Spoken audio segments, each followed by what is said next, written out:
Xiao Yuan hated me for 10 years after his first love died. No matter how hard I tried to please him, he'd just sneer, "If you really want to win me over, why don't you just die?" My heart ached, but when a truck came barreling towards me, he sacrificed himself to save me, dying in a pool of blood. Before he died, he gazed deeply into my eyes and said, "If only I had never met you." At the funeral, my mother-in-law was inconsolable.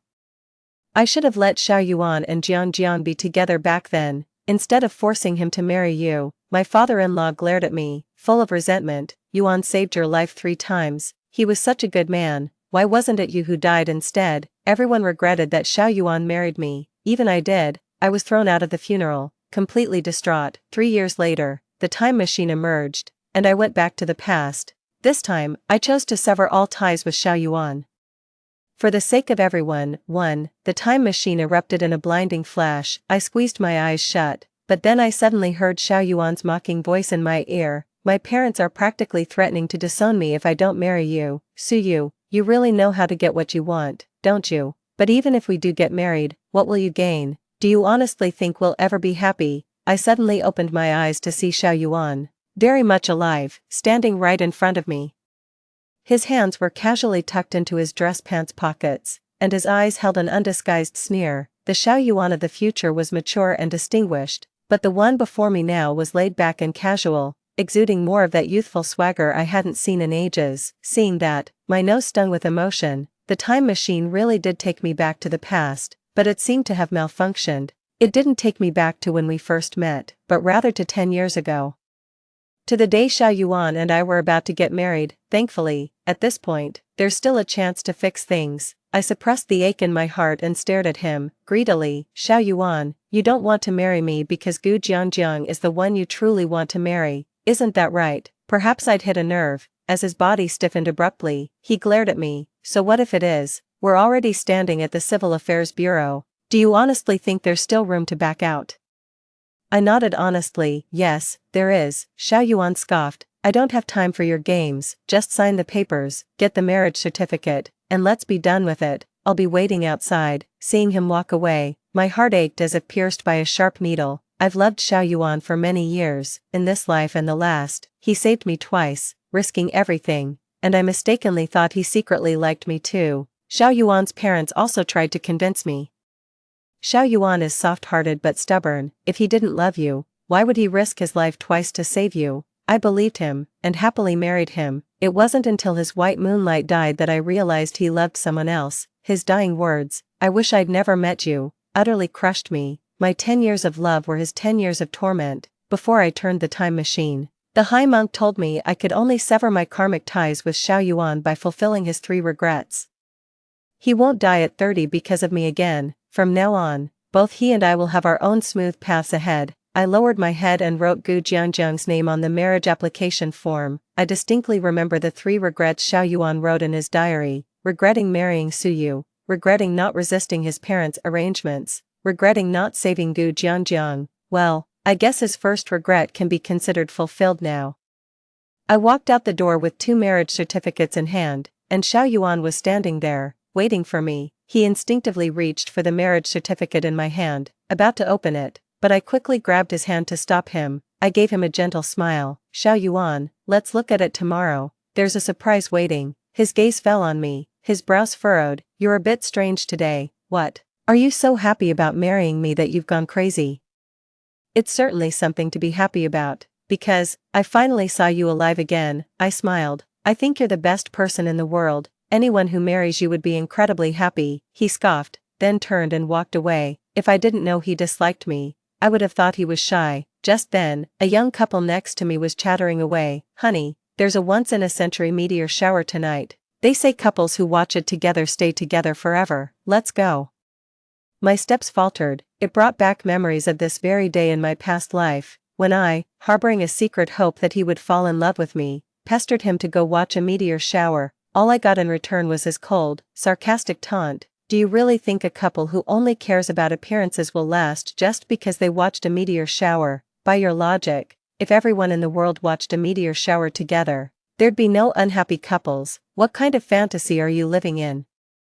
This time, I had no expectations. Xiao Yuan suddenly spoke up. I can go with you if you want to see the meteors, but forget about a honeymoon, the company's busy, I don't have time. I looked at him in surprise, not expecting him to bring it up himself, but then I immediately felt a sense of relief. Xiao Yuan might have a sharp tongue, but he's always had a kind heart, otherwise, he wouldn't have risked his life to save me 3 times. The first time was when I was 18.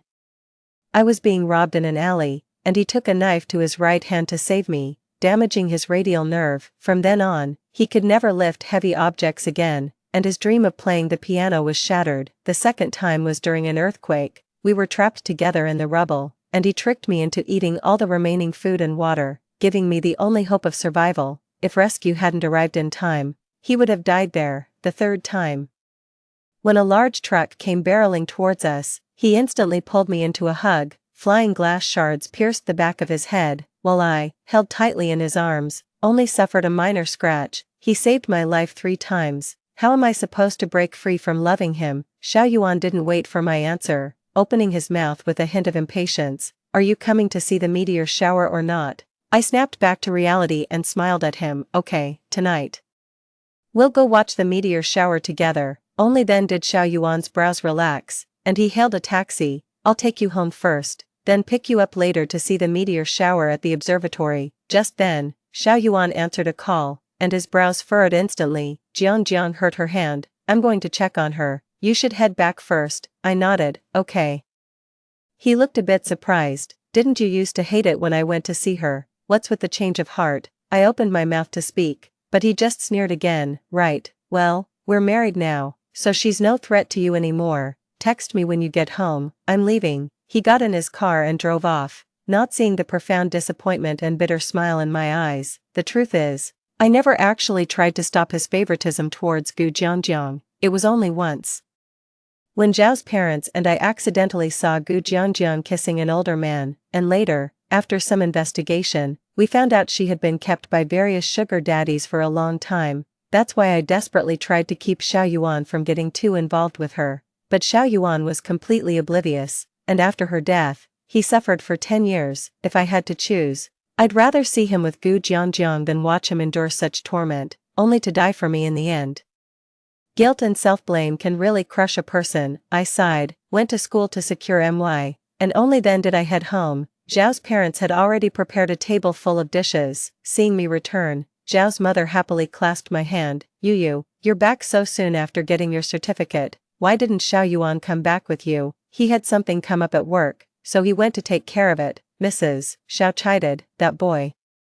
Today's such an important day for getting their marriage certificate, and he can't even put work aside for a bit. Mr. Xiao chuckled, it's good for a man to be dedicated to his career. They're married now, anyway, so they can have a family dinner anytime. Mrs. Xiao grumbled, clearly displeased. Seeing the heartwarming scene before me, my eyes welled up a bit. Uncle, Auntie, Xiao Yuan and I aren't married yet. I've completed my study abroad procedures and will be leaving the country in a couple of days. Xiao Yuan's mother was immediately taken aback. What do you mean you're not married? Did Xiao Yuan bully you? That boy just acts tough, but he actually cares a lot about you and truly loves you from the bottom of his heart. And back then, you taught yourself psychology, staying by his side day and night, offering counseling. We all saw how genuine your feelings were for him.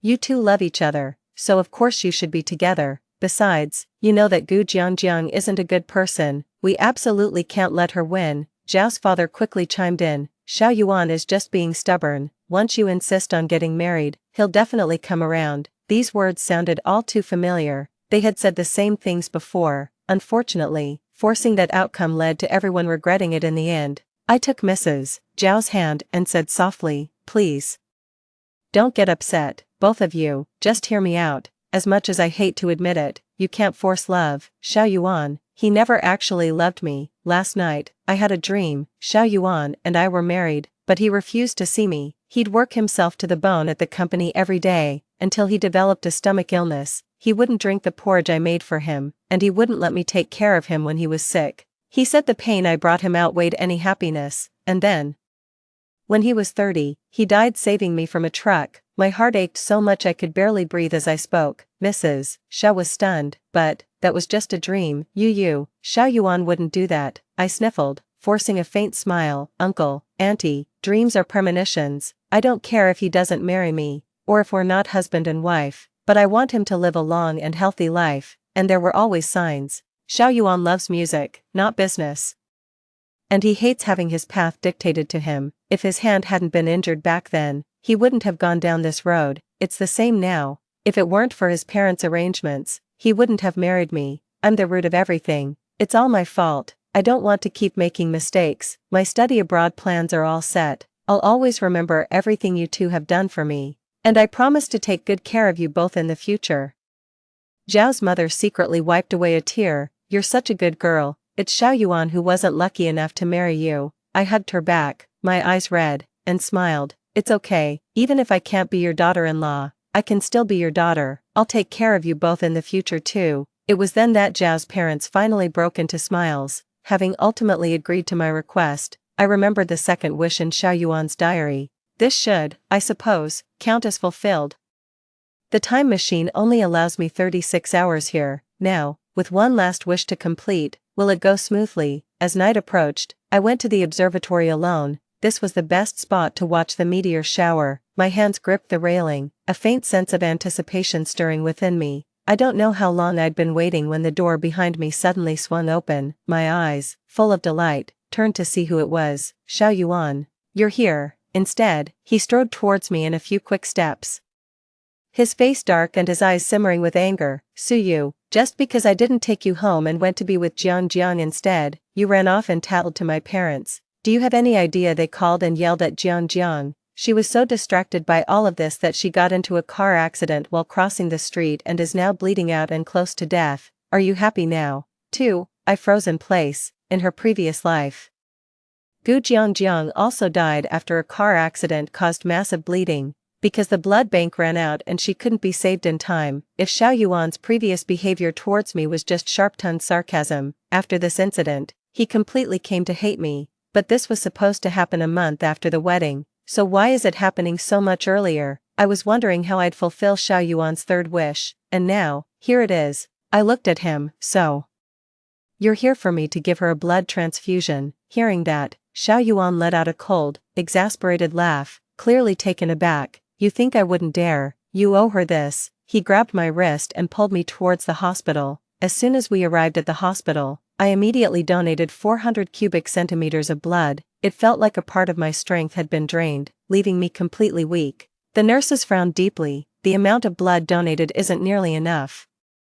It'll take at least 10 minutes to get more blood, and we don't know if the patient can hold on until then. I looked up at Xiao Yuan. His gaze was fixed on the person in the hospital bed, and when he saw Gu Jiang's pale face, the heartache in his eyes was undeniable. The nurse was about to unfasten the wristband on my hand when I gently pressed hers. Nurse, I'm sorry to trouble you, but could you please draw another 400 cubic centimeters? The nurse was startled and quickly tried to dissuade me.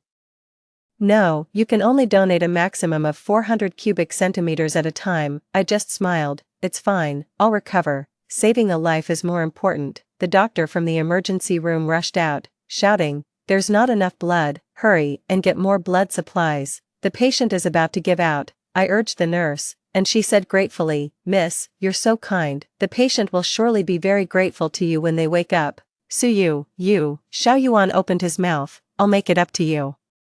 As the thin needle went into his vein, I gave him a small smile. It's fine, I volunteered. He risked his life for me. Protecting someone he cares about is the least I can do, but I underestimated the consequences of donating too much blood and promptly passed out. When I opened my eyes again, I found myself in a hospital bed, the previous needle mark already bandaged with cotton. Xiao Yuan was nowhere to be found, and everyone was bustling about, no one noticing me.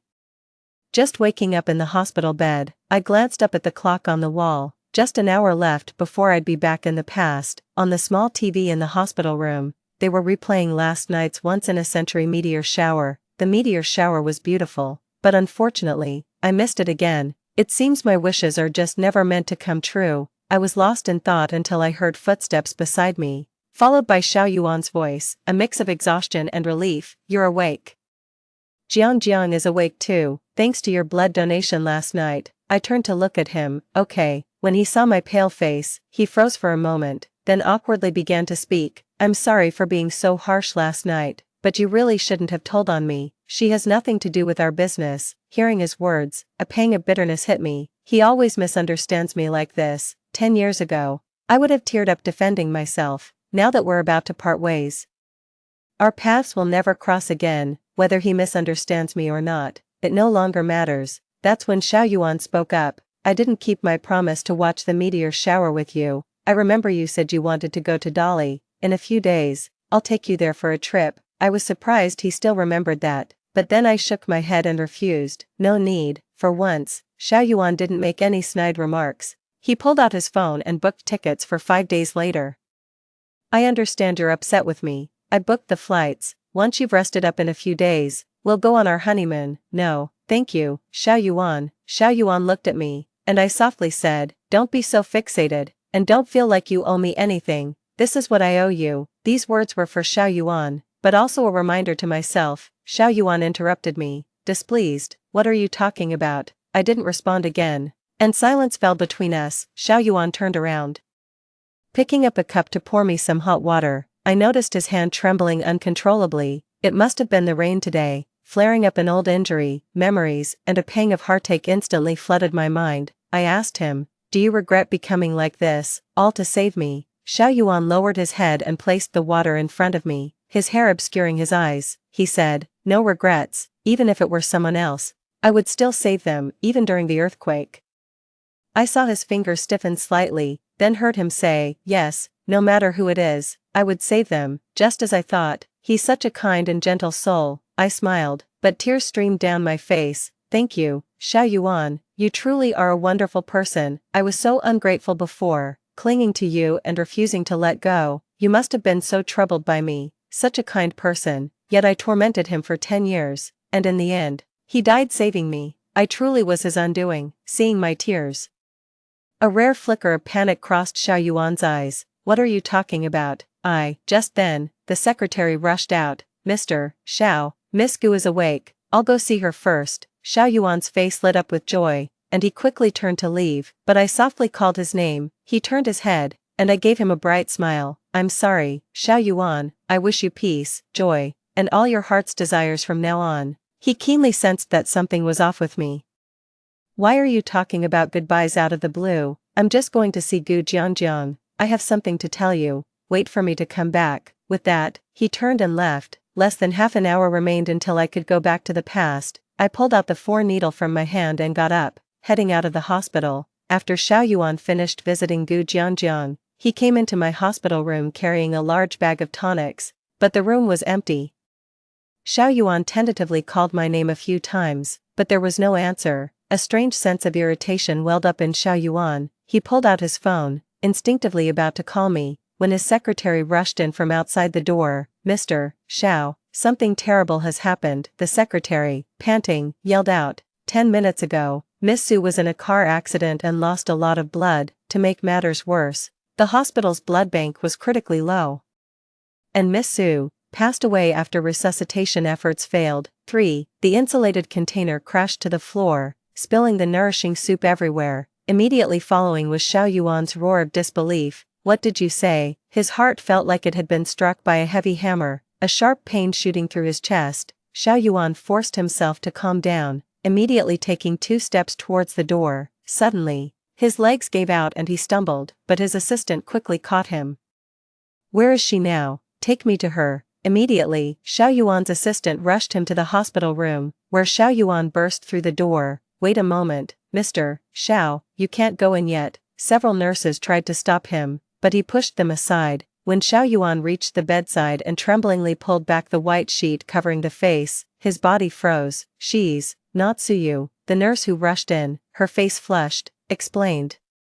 "This is someone who just happens to share the same name as Miss Suyu, and she's also here to donate blood today." Because the news of Miss Gu's car accident spread widely in this area, many kind-hearted individuals from the community came forward to donate blood and help out. It's not uncommon for someone with the same name to show up occasionally. Hearing this, Xiao Yuan paused for a moment, then apologetically pulled the white sheet back over. "I'm so sorry.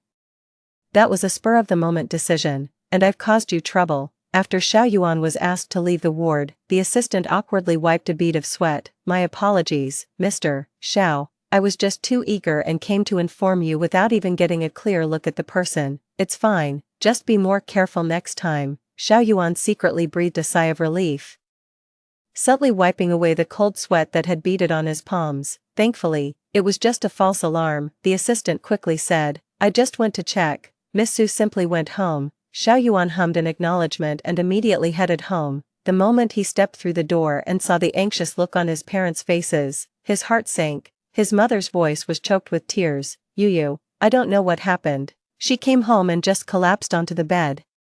She's been unconscious ever since, and we can't wake her up no matter what we do." Xiao Yuan's head buzzed. His first thought was that she had fainted from too much blood loss, but things were complicated, and he couldn't spare another moment talking to his parents. He immediately ran towards my room. He stood by the bed, seeing my bloodless face, filled with dread.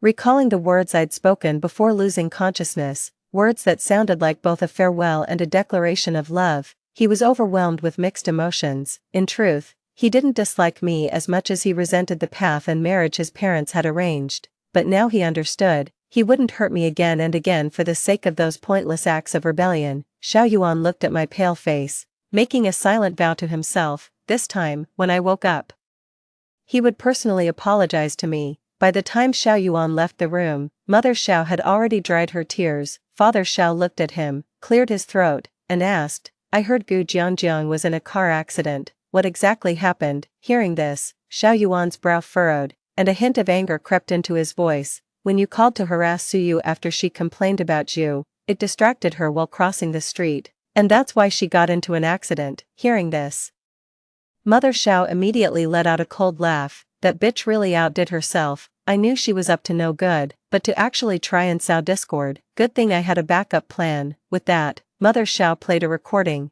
In the recording, Gu Jiangjiang's voice came through, full of calculation and provocation. "Auntie, do you really think that by forcing Xiao Yuan to marry Suyu, he'll actually fall in love with her? All I have to do is snap my fingers and spin a few lies, and he'll come running back to me like a puppy. He trusts every word I say implicitly, and I'm the only one he truly loves. Even if I string him along his whole life, he'd be perfectly happy with it. But then again, he's just my backup. Compared to pining after one person, I much prefer seeking thrills with different people." On the phone, Mother Xiao cursed furiously. "You shameless hussy, aren't you afraid of being struck by lightning?" The other party scoffed disdainfully, and the recording abruptly ended. Xiao Yuan was stunned. This was completely different from what he had imagined. His mother patted his shoulder, saying earnestly, "I don't know what spell she cast on you, but she's a very manipulative girl. She acts one way in front of people and another behind their backs. That's her true nature. Suyu is a wonderful girl. Even though she knew Gu Jiangjiang's true colors, she never spoke ill of her. She endured the grievances from both you and her. Yet she never mentioned it to us. Suyu never hurt you. Instead, she's always been quietly looking out for you. I still think it's a shame you two didn't get married, but now that Suyu is going to study abroad, we should respect her decision." With each word his mother uttered, Xiao Yuan's face grew a shade paler. Catching the last sentence, he sharply picked up on a crucial detail. "Study abroad? What study abroad?" His mother looked surprised. "You didn't know? Suyu is going to study abroad soon. She said she didn't want to hold you back, so your wedding is off." "How is that possible? We already got our marriage certificate." Then it hit me, what I'd said yesterday. "Let's see tomorrow. Tomorrow will be a surprise." Xiao Yuan immediately pulled out their marriage certificate from his pocket and flipped it open. The bride's name, in bold, unmistakable characters, was Gu Jiangjiang. Xiao Yuan's hand trembled violently as he murmured in disbelief. "How is this possible? How could this be?" Tears splattered onto the marriage certificate, blurring the freshly stamped red seal. My heart ached as if a piece had been scooped out. He tossed the marriage certificate into the trash, then walked into my room. He knelt by my bed, gently took her hand, and tears streamed uncontrollably down his face. "I've been so blind, deceived for so long. Now I see that you were the only one who was ever truly honest with me. It's only now that I understand my heart. It's always been you I loved, from the very beginning." He bowed his head in anguish, desperately trying to rein in his spiraling emotions. After a long while, he rose, gently tucked the blanket around me, and spoke softly, his eyes red-rimmed. "Yu, when you wake up, I want to confess my feelings to you in person. From then on, I'll protect you for the rest of my life. For After leaving the hospital, an inexplicable urge, almost an obsession, compelled me to rush home. It wasn't until I made it back to my room that I finally let my guard down and fell into a deep, exhausted sleep. I knew it was time for the time machine. When I opened my eyes again, I instinctively reached out to steady myself against the nearby wall, pressing my fingers to my throbbing temples. A flood of memories suddenly surged into my mind. 10 years ago, after I'd been unconscious at home for a day and a night, I woke up to find Xiao Yuan completely out of character, passionately confessing his feelings for me. But at that moment, despite having loved him for so many years, my heart felt nothing. I firmly rejected his confession and went abroad to study on my own. For the next 10 years, I fully immersed myself in my studies and career, and life went smoothly. After returning from my studies abroad, I took up a professorship at a reputable university back home. Meanwhile, the very next day, after realizing something was off with the marriage certificate, Xiao Yuan immediately went to the Civil Affairs Bureau and filed for divorce. That certainly caught me by surprise, but thankfully, his actions didn't impact my future self, and I secretly breathed a sigh of relief. Over the past decade, Xiao Yuan hasn't argued with me like he used to, and all those stomach issues I developed from hunger in the previous timeline were successfully avoided this time around. Compared to before, he's less of a carefree slacker now and more like a responsible older brother, silently staying by my side for 10 years, day in and day out. As I sorted through the memories in my mind, I suddenly felt a warmth on my shoulder. "Teacher Sue, your phone has been ringing for a while now. Would you like me to answer it for you?" the student said, handing me the phone. That's when I snapped back to reality. I softly thanked them, saw it was my mom calling, and immediately answered. "Yu, it's Xiao Yuan's 33rd birthday today. Why don't you join us for dinner?" Hearing the words 33rd birthday, my heart instinctively tightened, but I quickly realized I had successfully dodged that bullet. I secretly breathed a sigh of relief and replied with a smile, "Of course, I'll be back." That evening, by the time I got home, my parents had already prepared a table full of dishes. Just like always, after wiping her hands clean on her apron, Mom gave me a big hug. "Yu, welcome home." Seeing the heartwarming scene before me, my eyes welled up. This time, Mom and Dad didn't hate me for Xiao Yuan's death. Everything was just as it used to be. Seeing my tears, Mother Xiao beamed with delight. "This child hasn't been home in too long. Look, they're so moved they're crying." As she spoke, she gently wiped away my tears, and the long-held tension in my heart finally melted away. It was only during our casual chat with Father and Mother Xiao that I learned the truth behind Gu Jianjiang's car accident. It's true that her car accident was a setup, orchestrated by her ex-boyfriend. Apparently, he was pretending to be rich, and after Gu Jianjiang exposed him and broke up with him, he held a grudge and deliberately caused the accident. Zhao's mother scoffed. "What goes around comes around." Even though she survived the accident, she's not doing well now. I heard she recently tried to be a mistress and got caught by the wife, who beat her terribly. Now, everyone on the street shuns her. I sighed, finding myself in strong agreement with Zhao's father's words. Karma is real. Good and evil deeds are always repaid. The doorbell rang. I opened the door and met Xiao Yuan's gaze. He smiled gently. "Long time no see, Yu." Seeing him brought a fragment of memory rushing back. A week ago, the university announced that professors in our department would have the opportunity to be selected for a top-tier research institute. As one of the most prominent young professors, I was naturally included on the list. The top-tier research institute is something most professors in our department aspire to, and I'm no exception. Just days before the results were due, a new regulation was suddenly handed down from above, and because I didn't meet the age requirement, I was reluctantly removed from the list of candidates. I happened to complain to Xiao Yuan about it, and to my surprise, he actually took it to heart. Later, when the list came out, my name was unexpectedly on it. That day, I found Xiao Yuan at a coffee shop and asked him, "Did you help me with this? What did it cost you?" He replied, "I just gave up a small percentage of shares. No big deal, you're worth it." I almost laughed in disbelief. No big deal. I doubt he even got the shareholders' approval before doing all this. Xiao Yuan said, "None of that matters. As long as you're happy, that's all that counts. After all, you're the most important person to me." The most important person. Seeing me staring intently at him, Xiao Yuan's ears flushed slightly, and he cleared his throat twice. "I saw you liked the flower field photos the day before yesterday, so I prepared a surprise for you tonight. When the time comes, you'll..." Xiao Yuan. I gently cut him off. Seeing the look on my face, He quickly started explaining, "You don't like the sea of flowers, my apologies, I'll rearrange it right away. What would you like to see, fireworks, or a fountain?" He looked incredibly nervous, that humble, fawning expression so much like my own back then. "What I mean is, you don't have to do all this for me, we won't be lovers, not now, and not ever." I had clearly hit a nerve with Xiao Yuan. He lowered his head dejectedly, a hint of resentment in his voice. "You loved me so much once, and I let it slip away, but I just can't accept it. You loved me so deeply, so why did that love suddenly vanish one day? Yu, look into my eyes and tell me, do you truly not feel even a shred of love for me now?" He gripped my shoulders, agitated, desperate to find an answer in my eyes. "Is there truly not even a shred of love left?" I slowly closed my eyes. How could it be? It's just that the last bit of love I had wasn't enough to give me the courage to spend the rest of my life with him. The passionate and sincere love I once had was long ago worn down and depleted during those 10 years of marriage. "I'm sorry, but there's really no chance for us anymore." He sadly lowered his gaze, then looked up and, to my surprise, smiled at me. "Alright, it's fine. Being your older brother is a very happy thing."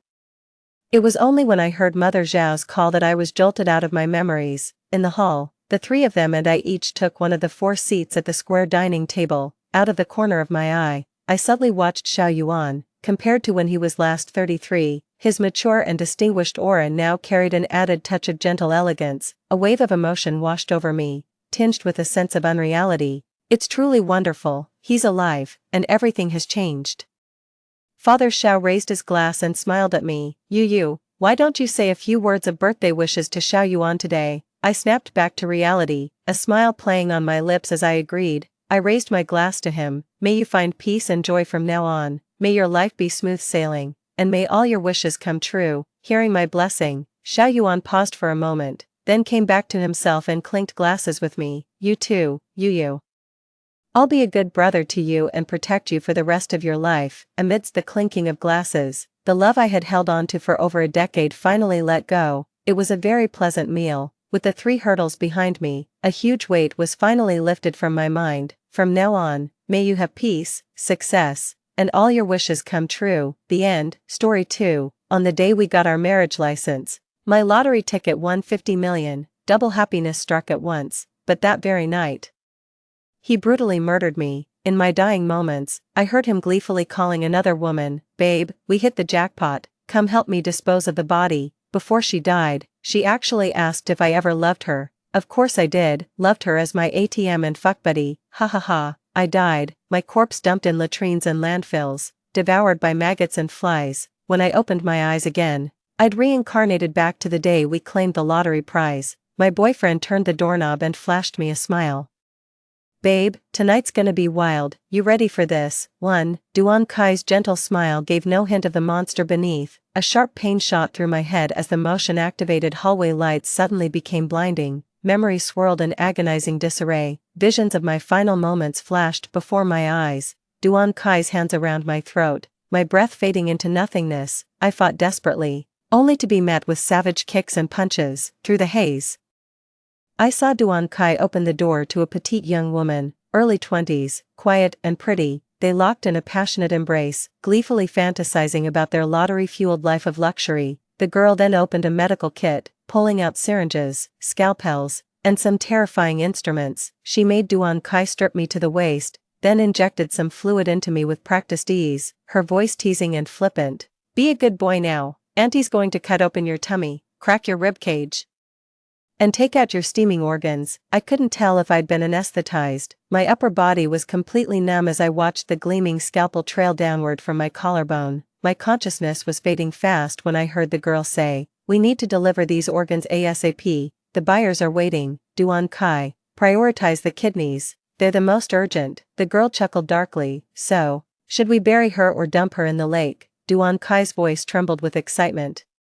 "Let's dismember her. Since she's such a neat freak, we'll toss her rotting flesh into a rural outhouse, let the maggots and flies feast." Memories and reality blurred together as a putrid stench hit me, making my stomach churn and bile rise in my throat. I couldn't hold it back, doubled over and vomited violently. Just then, Duan Kai, who'd just opened the door, rushed over when he saw what happened. "What's wrong, Nana?" He wrapped his arms around me from behind, gently patting my back.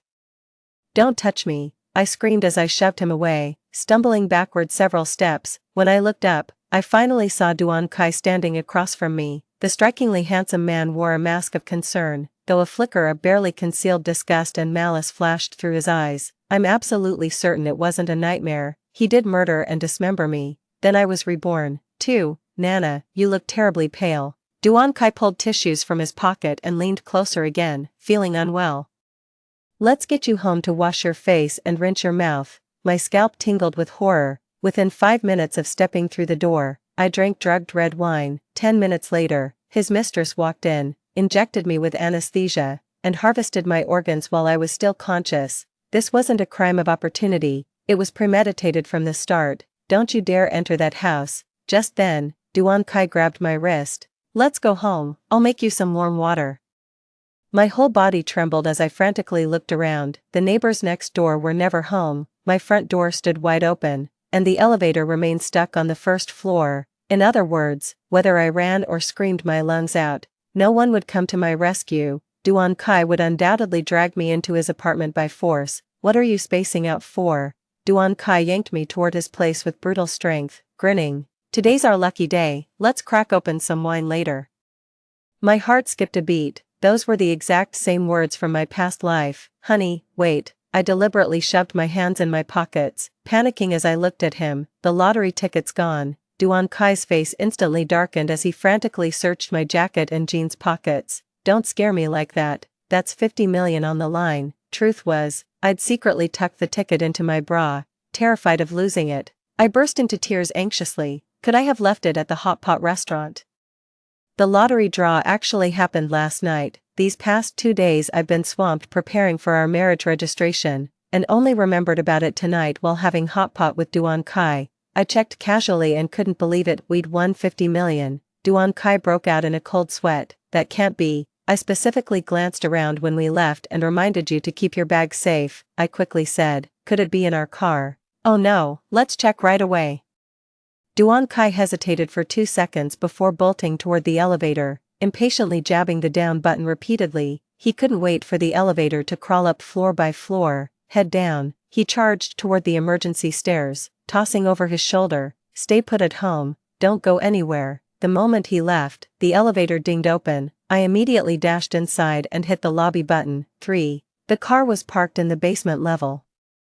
Duan Kai had to sprint down from the 13th floor and rummage through the vehicle. That'd take at least 10 minutes. I dashed out of the neighborhood like an Olympic sprinter, hailed a cab, and yelled at the driver, "Go, now." Immediately after, I dialed my best friend Kanyu's number. "Hey, Nana." Kanyu's voice was like a fire in the dead of winter, warming my heart and kindling hope. I gasped for air, unable to speak through my sobs.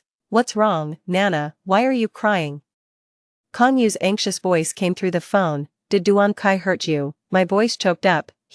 If I told Kanyu directly that Duan Kai had murdered and dismembered me in a past life, she'd probably think I'd lost my mind. "Xiaoyu, Duan Kai is cheating on me." Kanyu's voice suddenly rose sharply. "What? Didn't you just get married this morning?" "Yeah, I caught him cheating tonight." I took a deep breath. "Xiaoyu, listen.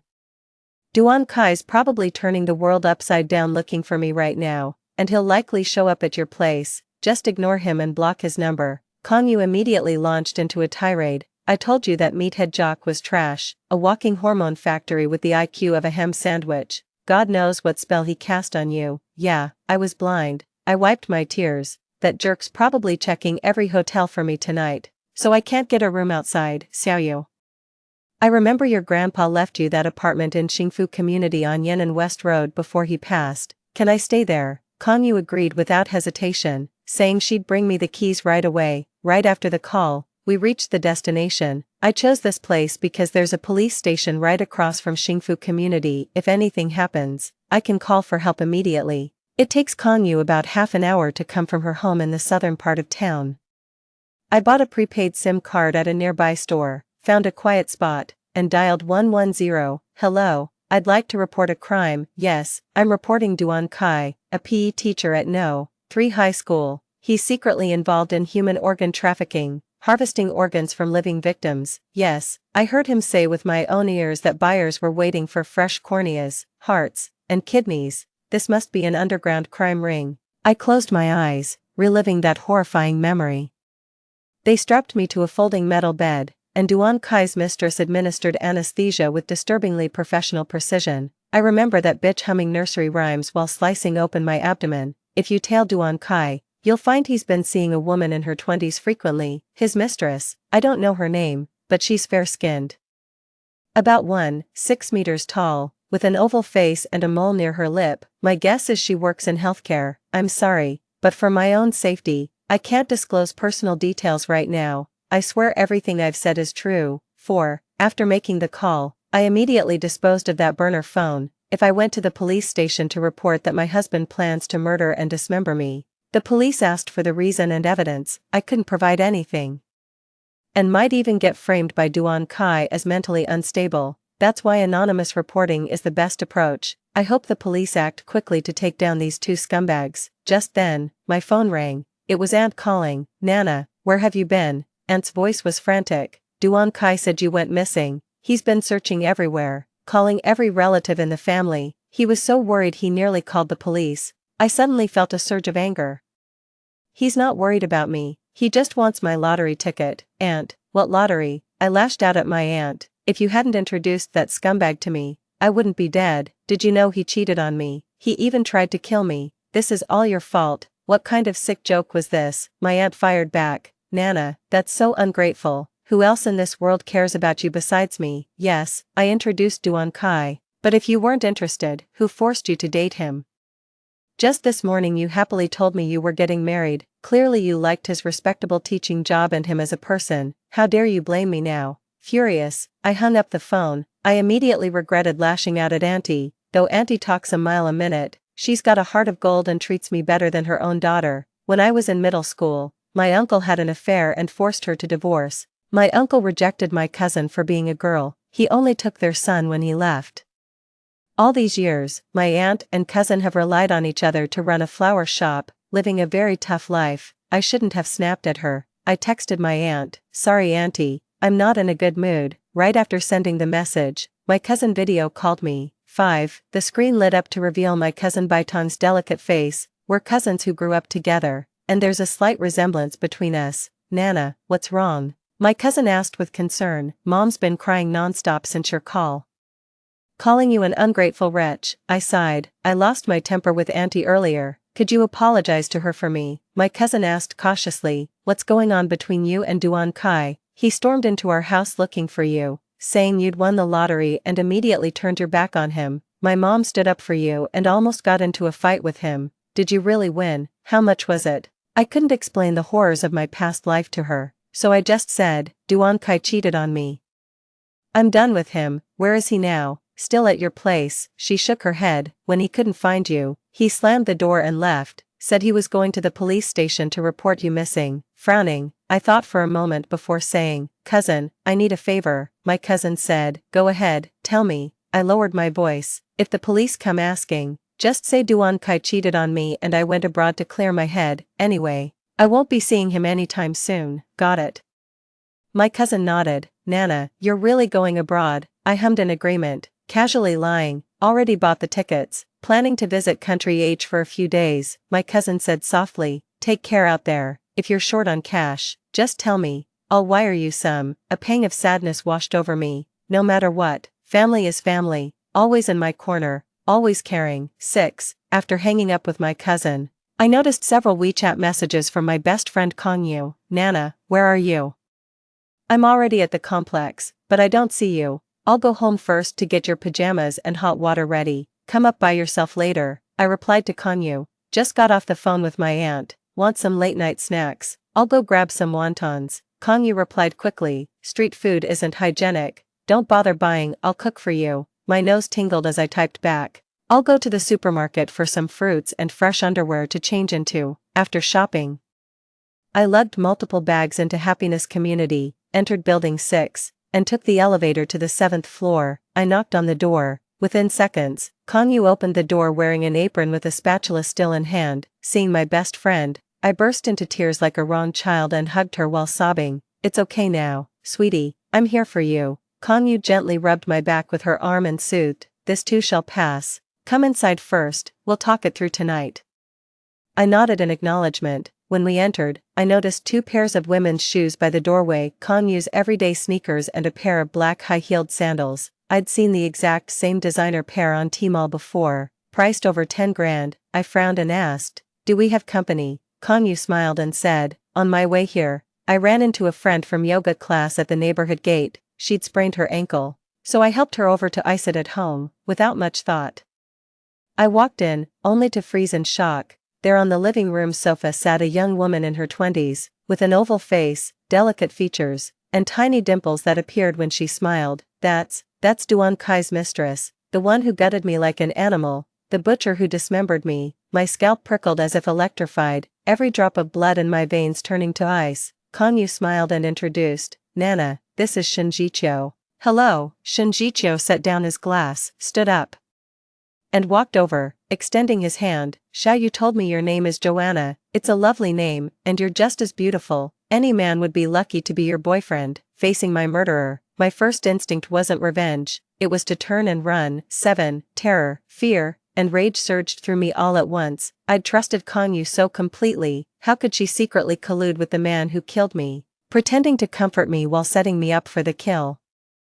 Our decade-long friendship goes beyond blood. She's family in every way that matters. But, after my parents died in that car accident, Kanyu stayed by my side and helped me through the darkest time. She would never betray me. If Duan Kai and that Shinjicho are plotting to kill me, they'd likely approach my loved ones in secret, putting Xiaoyu in grave danger too. Without a second thought, I turned back. Just as I reached the 10th floor, I ran into Kanyu stepping out of her apartment. She was slipping on her sneakers when she asked in surprise, what's wrong, Nana, why are you running? She turned her head toward the door with a puzzled look. Do you know Shinjicho? I grabbed Kanyu's arm and pulled her into a run. Just then, the elevator dinged open, revealing Duan Kai stepping out with a thunderous expression. Simultaneously, the stairwell door swung open, revealing a thick-set thug blocking the exit with an iron rod, leering at Kanyu and me. What's your game? Kanyu instinctively shielded me, glaring at Duan Kai. Nana said you cheated, you trying to snatch her right under my nose. Duan Kai spat, shut the hell up. The click of high heels sounded behind us as Shinjicho leaned seductively against the doorframe, batting her lashes at Duan Kai before covering her mouth with a titter. Funny how I'm the mistress, yet your wife bolts like a scared rabbit the moment she sees me. Kanyu's eyes widened in shock as the realization hit her. She jabbed a finger at Shinjicho and spat, you fucking befriended me on purpose, to mess with my best friend. I tugged at Kanyu's sleeve, shaking my head to signal her to stay quiet. Darling, I said to Duan Kai, my hand stealthily fishing for the phone in my pocket. I mashed the power button, trying to trigger emergency dial while sweet-talking him. I wrote my ID number on the back of that lottery ticket. It's stashed somewhere ultra-secure. After taxes, we'd net 40 million. Let's divorce, split it 50-50, then never cross paths again. You're free to shack up with whoever you want. My body was trembling. If you insist on hitting me and committing this crime, not only will you not get the money, but you'll definitely end up in jail. Think carefully. Duan Kai furrowed his brows slightly, clearly wavering. Kanyu, unaware of the situation, said, Nana, what are you talking about? He's the one in the wrong here. Don't be afraid of him, it's just a fight, and I've never backed down from anyone. She rolled her wrists and glared at Duan Kai challengingly. What, wanna take this inside? Duan Kai sneered, let's go. Just then,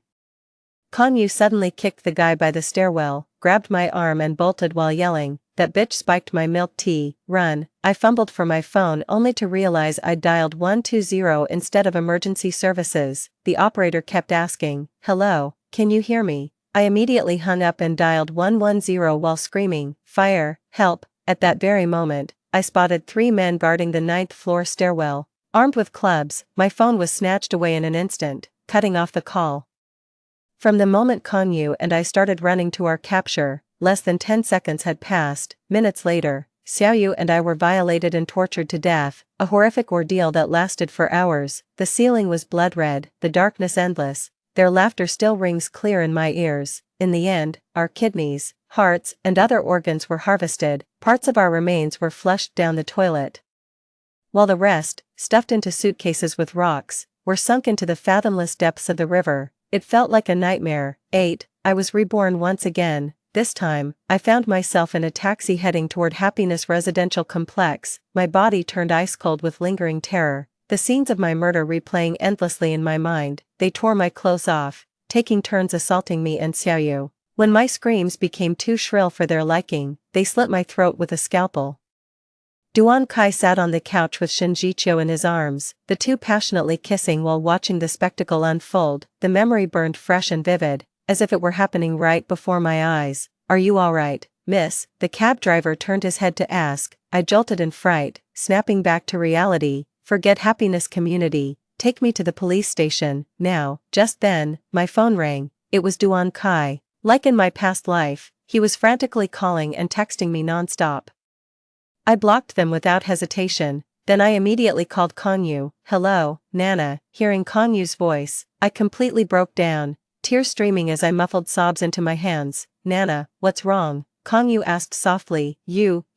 I choked back sobs, taking several deep breaths before managing to say, "Xiaoyu, are you okay?" "I'm fine," Kongyu replied with concern. "Are you crying? Did you have a fight with Duan Kai? Do you want me to come over?" I stopped her immediately.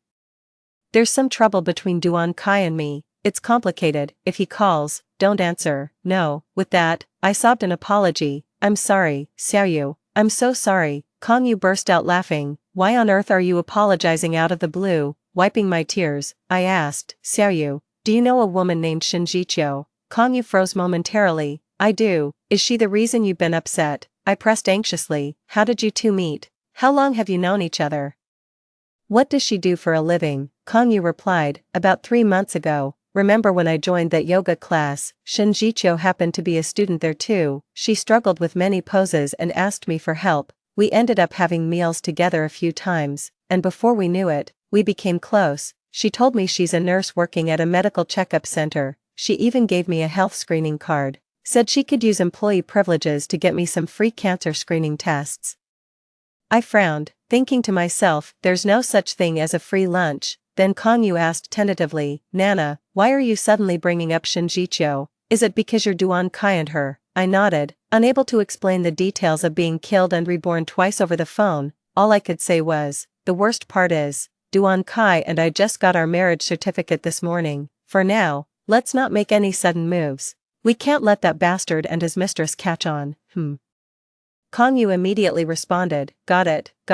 Gather evidence in secret and make that scumbag leave with nothing." "Right, I've told you before. Duan Kai's bad news. APE. Teacher who wears designer brands all day and loves showing off. That wedding apartment was your parents' inheritance, yet he brags to everyone that he bought it." I cut off my best friend. "Xiaoyu, we'll curse that bastard later. Right now I'm heading to the police station. Come meet me, and hurry." Kongyu.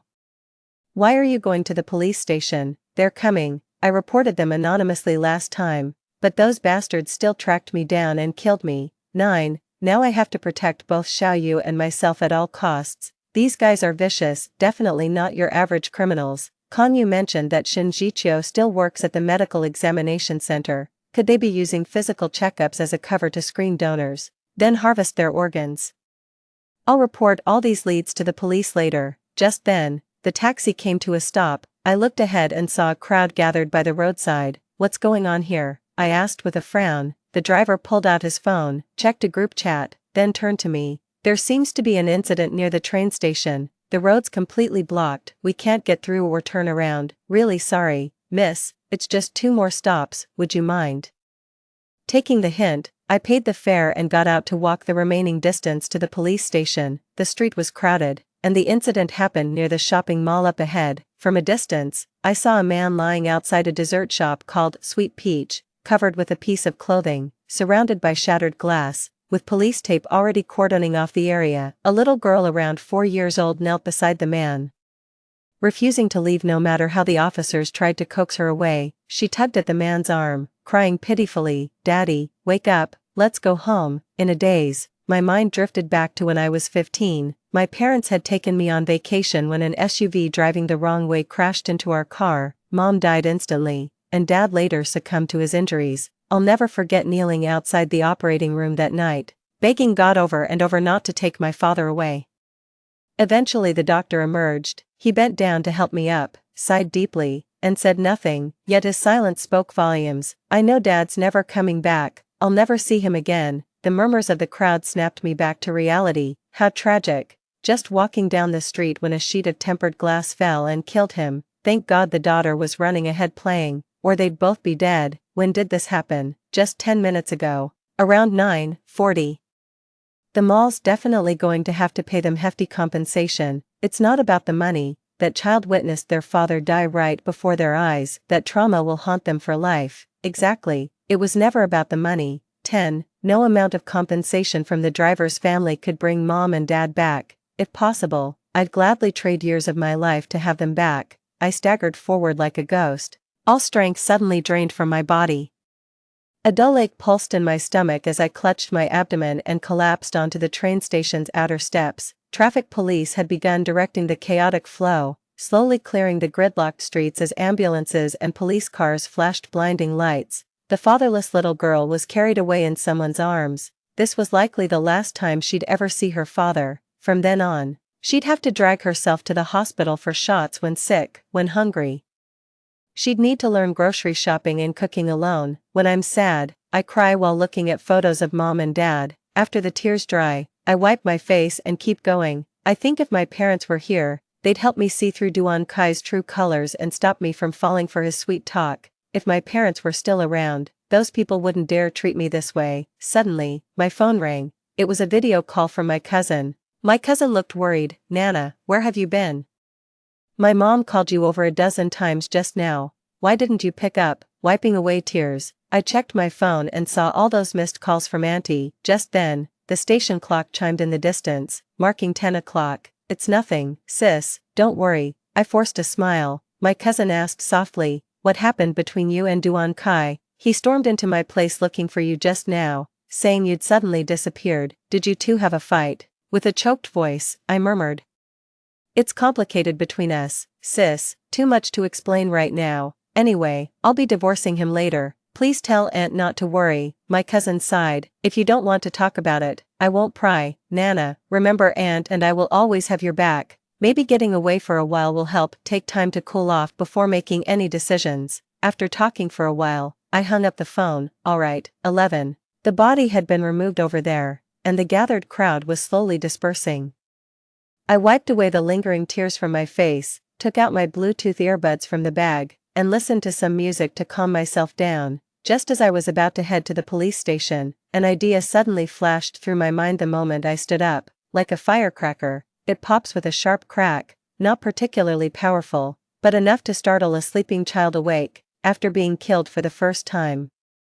I chose to report it anonymously and fled to my best friend's apartment in Happiness Community on Yan'an West Road. My best friend was also a victim. She'd never betray my whereabouts. Then who could know? I glanced down at my phone. Right before the murder, I'd answered a video call from my cousin. Duan Kai was introduced to me by my aunt, who said he's a decent-looking guy with good character and a stable job. If I stormed out in anger, anyone could guess I'd either go to my aunt or my best friend, yet Shin Jichio just happened to bump into Kongyu at the entrance of Happiness Community. There seemed to be many loose ends, messy but nearly sorted out. I immediately called my best friend, and after what felt like ages, the call finally went through. Hey Xiaoyu, where are you right now? I asked anxiously. Kongyu, still at home, ugh. I accidentally spilled my drink earlier and got my clothes all dirty, so I took a quick shower. Just about to head out now. My mouth went dry with nervousness. Did Shinjicho call you? Kongyu paused. Nope, I gasped. Did my family call you? Kongyu said softly. Your sister called once, asking if you were here and where you'd gone. I remembered what you said and brushed her off without telling her anything. What's wrong, Nana? My heart seemed to stop. My sister video called me 10 minutes ago. I glanced around. The train station area was surrounded by landmark buildings. Just like near Happiness Residential District. Xiaoyu, stay inside and don't go out. I hung up the phone in a flash and sprinted toward the police station. Just then, a screeching sound pierced the air as a Mercedes suddenly pulled over by the roadside. Duan Kai stormed out from the driver's seat fuming, while emerging from the rear doors were Shinjicho and my long-lost great-uncle. Duan Kai was a track athlete. There's no way I could outrun him. 12. He grabbed me in a bear hug and started dragging me toward the car. I fought desperately, screaming to bystanders, "Help, kidnapper!" When Duan Kai tried to cover my mouth, I bit down hard, tearing a chunk of flesh from his hand, furious but not daring to make a scene in public. He put on an Oscar-worthy performance. "Nana, snap out of it, let's talk this through at home." By then, concerned bystanders had gathered to block Duan Kai from taking me away, demanding to know who he really was. Shin Jiqiu produced 2 crimson marriage certificates nearby, sobbing, "They're just a married couple having domestic squabbles. Since when do human traffickers drive Mercedes to kidnap people?" My uncle by marriage conveniently produced a framed family portrait from before his divorce with my aunt, with me included in the picture. My uncle sobbed uncontrollably, "I'm her real father. I spoiled this girl rotten since childhood. Now she storms out at the slightest disagreement."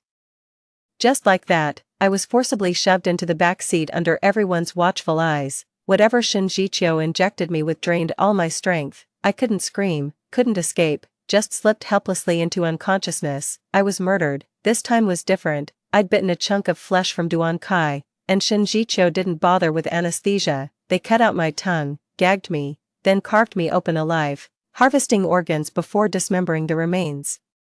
There's a widely circulated saying online, 2 things in this world should never be stared at directly, the sun, and the human heart. Killed over and over, gutted time after time, the deepest pain comes from the knife wielded by your own flesh and blood. In my dying moments, I faintly heard Duan Kai ask, "How should we dispose of the body?" 13, Uncle said, "Take it somewhere deserted, douse it with gasoline. It'll burn so thoroughly not even bone fragments will remain, scorching heat.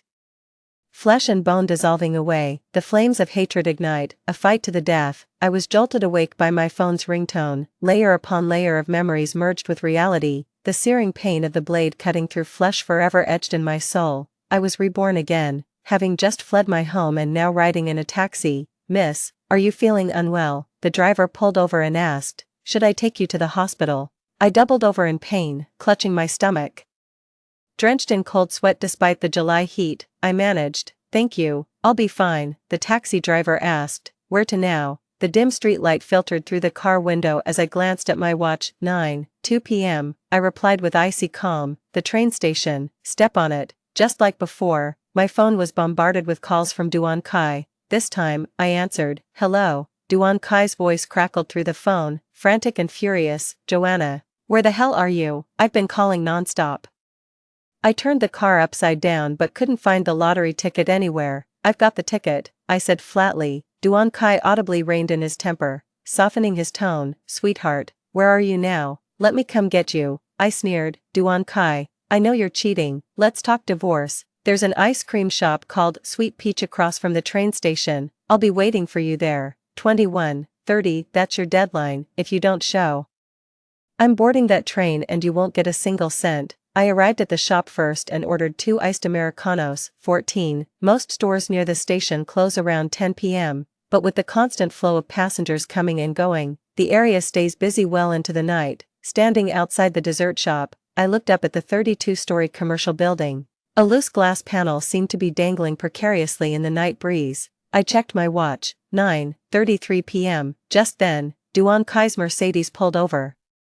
He killed the engine, stepped out with a jacket draped over his arm. "Nana," Duan Kai rushed toward me. "Let me explain." "Stop right there," I screamed through tears, my hysterical outburst drawing stares from passers-by. I set an iced Americano on the ground and stepped back. "Got this for you." Duan Kai picked up the drink with a forced smile, reaching for my hand. "Let's go home." "Okay, fighting in public is so embarrassing, stay back."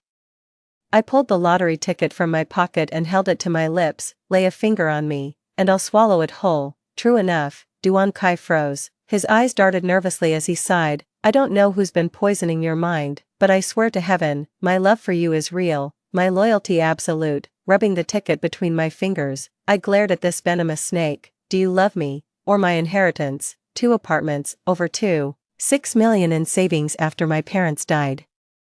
That's what you're after, isn't it? Duan Kai's face darkened. "Money means nothing. How could you think so little of me?" I sneered. "Was I wrong? Whatever it is, we'll talk at home." Duan Kai's eyes flashed with menace as he moved toward me again. At that very moment, a massive tempered glass panel came crashing down from above, striking Duan Kai squarely on the head. A deafening crash rang out, glass shattered as Duan Kai's skull was crushed. He staggered forward 2 steps before collapsing like a felled tree. Instantly, terrified screams erupted from the surrounding crowd. Playing my part as the devoted wife, I crumpled to my knees in apparent shock. After a few seconds of feigned daze, I wailed to bystanders, "Call an ambulance, please save my husband." I screamed as I crawled to Duan Kai's side, seeing what looked like a bloody hole in his head, frantically slapping his face. "Honey, don't scare me like this." Duan Kai lay dying, his eyes glazing over. I leaned close to his ear and whispered words only we could hear. "Death is too merciful for you. Don't worry, I won't divorce you. I'll just become your widow." My newlywed husband was dead, 15, killed by a falling tempered glass pane. I sat outside the ice cream parlor in a daze, my dress soaked crimson with blood, weeping uncontrollably on the verge of collapse. A young man approached, handing me tissues and a candy. He said gently, "My condolences. The candy's for my daughter, she was crying to see you, but this place, I couldn't let her come." I looked up and met his eyes, the same man who'd been crushed to death in my past life. The man froze, then blurted out, "Thank you." He seemed equally confused about why he'd said, "Thank you," feeling it was entirely inappropriate for such a tragic scene. Flustered, he quickly added, "Should I contact your family for you?" I shook my head, "No need. The police will be here any moment." The young man said, "Take care of yourself, you've still got a long road ahead." I watched the young man carry his daughter away, then glanced at Duan Kai's corpse. An indescribable joy welled up inside me. All right, killed that bastard Duan and saved the poor young father. Now that's what I call killing 2 birds with 1 stone. The phone kept ringing. It was Aunt calling. I picked up. "Nana, why did it take you so long to answer?" Auntie's worried voice came through the phone. I pretended to sob while covering my mouth to hide a grin. "Auntie, Duan Kai is dead." Auntie gasped in shock. "What?" I glanced at my wristwatch. "He died at 9:40 p.m., the exact same time Dad passed away years ago. How could a perfectly healthy man like Duan Kai get killed by falling glass? Do you think Dad saw us fighting from heaven and punished him?" There was a long silence on the other end before my aunt choked up and said, "Oh child. Grief must have clouded your mind." Later, when the police investigated this tragic incident, they routinely questioned me about what had happened. 16, I'd say the same thing even if God himself asked. I found used condoms in my husband's car. We fought, I left, he chased after me, and then got fatally struck by falling glass. Just as I expected, the first person to rush to the police station to support me was my aunt. She first examined the deceased's body and belongings, then hugged me while sobbing about my tragic fate, losing both parents young. And now this accident befalling my newlywed husband. I dutifully shed a few tears in response. Finally, my aunt asked, "Why isn't Kai's phone among his belongings?" I shook my head blankly. The scene was chaotic, probably stolen. Even my gold bracelet went missing. In the end, my aunt insisted on taking me back to her place, wanting to support me through this devastating time just like she did years ago. I declined, explaining that Kanyu would stay with me tonight, and that I'd already called my uncle. He was driving over immediately. Since Duan Kai's sudden death might lead to legal complications, it worked out that my uncle's a lawyer who could handle the formalities. Kanyu was the one who drove me home, worried I might do something rash. She insisted on keeping me company to talk me through it. I told her I was exhausted, my mind a jumbled mess, and all I wanted was sleep. After showering, I poured myself a glass of red wine, put on headphones, and played What a Wonderful Day. Pure bliss, every pore in my body was singing with joy, humming a tune. I took Duan Kai's phone from my bag and closed my eyes to reminisce. I remember having hot pot with him before the murder. He kept checking his phone, seemingly chatting with someone. I asked him what was going on. He said his coworkers knew about his marriage registration today and were congratulating him, including the department head, so he had to reply to each one. A quick glance was all it took to memorize his unlock pattern. Got into his phone on the second try, dozens of missed calls and 99 plus unread WeChat messages, opened the browser and scrolled through the history. Damn, what a show, he really does hate me. Look at all these search results, recent flights to a Southeast Asian country. How to dispose of a body, inheritance procedures, insurance policies bought in wife murder for payout cases, that missing woman case in country T. I tapped open WeChat again. Perfect, this is his burner account that never added me. Duan Kai's profile pic is a cringy shirtless gym selfie, with his friends list exclusively populated by glamorous female avatars, each meticulously labeled. Wild kitten in bed, hooked up 3 times, sugar mommy pays for everything, boring, just string her along. College sweetheart, 10-time regular. By the way, there were several active group chats. I randomly opened one named Wolves Are Hungry Tonight, full of men exchanging utterly vulgar messages. They were bragging about hookups, sharing contacts of high-quality fuck buddies, exchanging pornographic images and videos. Someone even posted explicit photos of his own wife for the pack to gawk at. Duan Kai had participated too, posting a photo of my back while I was changing clothes. Someone commented, "Mrs. Duan's got a nice figure, show us the front view, boss, Duan Kai, hand over your girl, then I'll send it." The group members egged them on to swap resources. Disgusting beyond words. The more I saw, the sicker I felt. Couldn't bear to glance at that group again. Took several gulps of red wine to barely keep my anger in check. I left the group and kept scrolling through his WeChat. I noticed a pinned group chat named Happy Family. When I opened it, there were only 4 people in the group. Besides my aunt and uncle, there were Duan Kai and a woman labeled as Qiubao, Shinjiqiu. There aren't many chat records in the group, and the 3 surviving members are still talking. 17. Qiubao, is Akai really dead? Auntie, yeah, I saw the body. Akai's mom fainted on the spot, and Nana was completely hysterical with grief. Qiubao, what are the odds? How did that glass just happen to land right on his head? Qiubao, at old bye, Qiubao. Weren't you with Kai to catch Joanna? What happened, uncle? They were talking when the glass suddenly fell. I saw Duan Kai get crushed with my own eyes. Uncle, there were too many onlookers, and the police arrived way too fast. I didn't dare to forcibly drag Joanna away. Qiubao, forget Joanna now. The real problem is Duan Kai's phone. It's got our entire murder plot in the chat history. Aunt. But we always disband our groups regularly. Those messages should have been wiped clean ages ago. Qiubao. You idiot, the cops can recover deleted data. Qiubao, at MS, Qiao, weren't you at the police station with Joanna? Did you find Duan Kai's phone? Aunt, I asked Nana and checked her belongings discreetly. Nothing. The police said there were too many bystanders, and it might have been stolen. Nana even lost her gold bracelet. Damn those thieves, stealing from the dead. Qiubao, this is so sudden. They were happily having hot pot together tonight. How did they end up in a fight? It's ruined all our plans. Uncle, goddammit, we lost the kidney we almost had. Reading this, my heart felt like it was being torn apart. I always thought Duan Kai and his mistress conspired against me, but it turns out my aunt was also complicit. She knew everything from the start. It's even possible my aunt and her husband were near the scene when I was attacked. My hands trembled uncontrollably as I downed the drink in one gulp and kept reading. Qiubao, at MS, Qiao, I'm asking you, why were they fighting? Auntie, sigh. Nana found 2 used condoms in Xiaokai's car. Auntie, at Qiubao, how could you 2 be so careless? Qiubao, I never did it with Xiaokai in the car. Aunt, must belong to some other woman. That little Kai, what a player. Qiubao, fuck, what a scumbag. Aunt, no point calling him names now, he's already dead. Qiubao, fuck that deadbeat. He texted me tonight saying he'd struck gold and had a surprise for me. Some fucking surprise. More like a goddamn nightmare. Uncle, what now? Should we revise the plan? At Qiubao, no way. Qiubao, with Duan Kai's sudden violent death, the police and mall management will be swarming around Joanna. Too many eyes on her now. We can't make a move yet. Uncle, my son can't wait that long. Qiubao, at least wait until Duan Kai's funeral is over. I'm warning you all, don't you dare cause trouble for me. Qiubao, alright, that's enough. This group will be disbanded shortly. Everyone delete your chat histories. We'll reconnect later. I took another swig of liquor.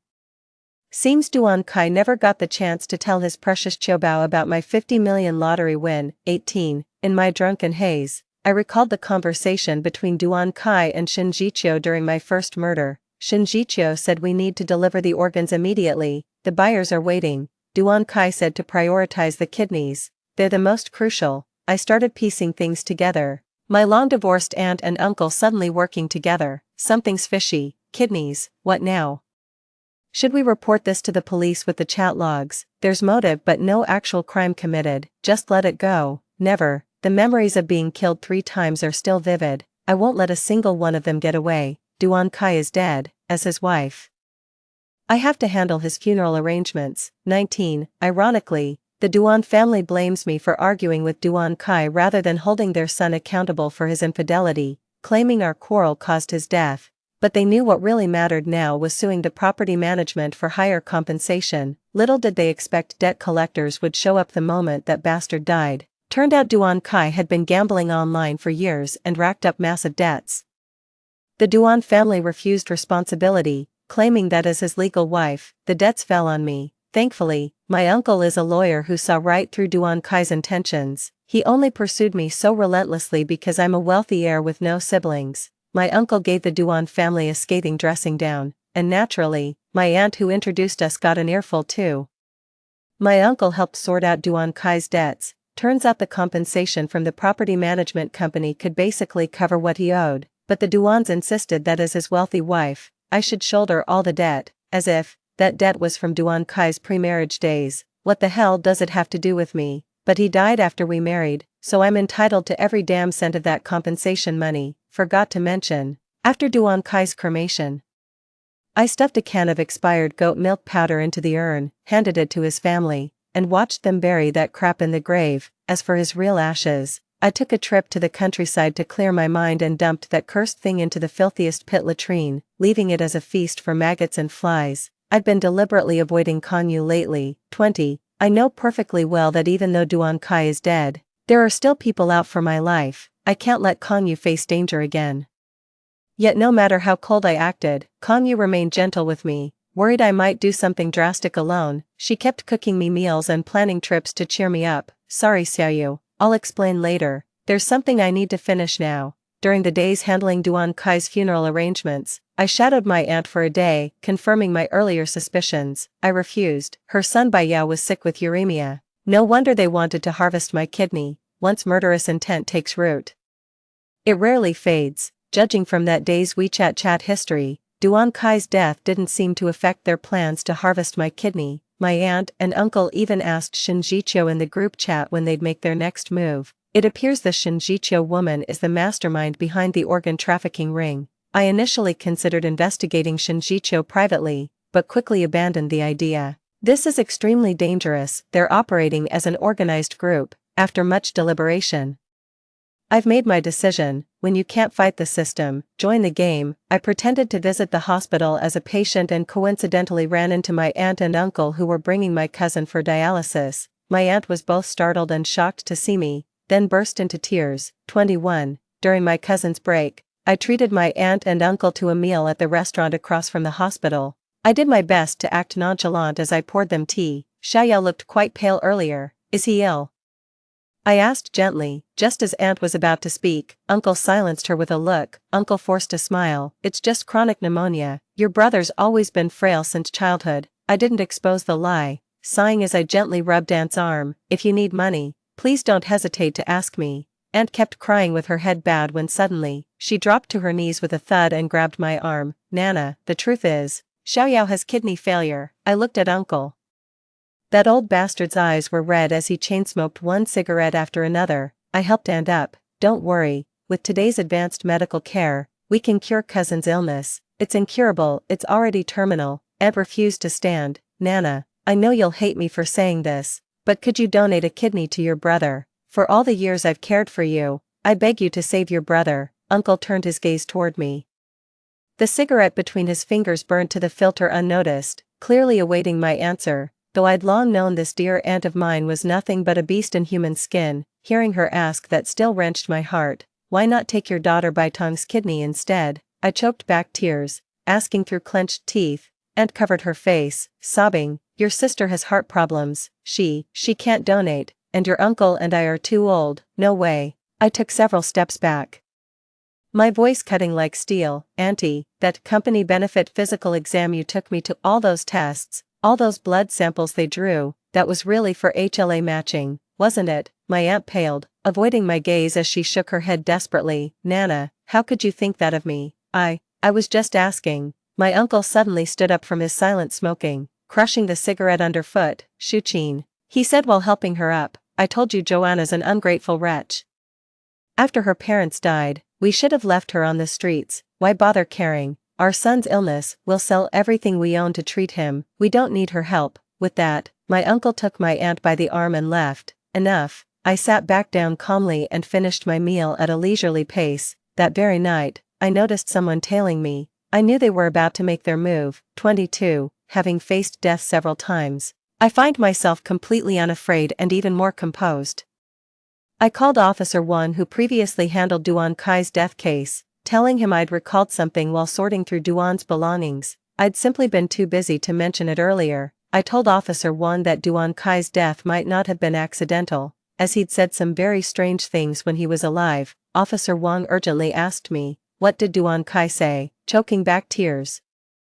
I told him that Duan Kai once got drunk and mentioned a female friend named Shen Jiqiu who worked at a premium health screening center. He'd accidentally discovered she seemed to be involved in illegal organ trading, and warned him to watch out for impoverished students at school, especially those from single-parent families. I asked Officer Wang if Duan Kai had been targeted for retaliation after uncovering the criminal's secret. Officer Wang reassured me not to jump to conclusions.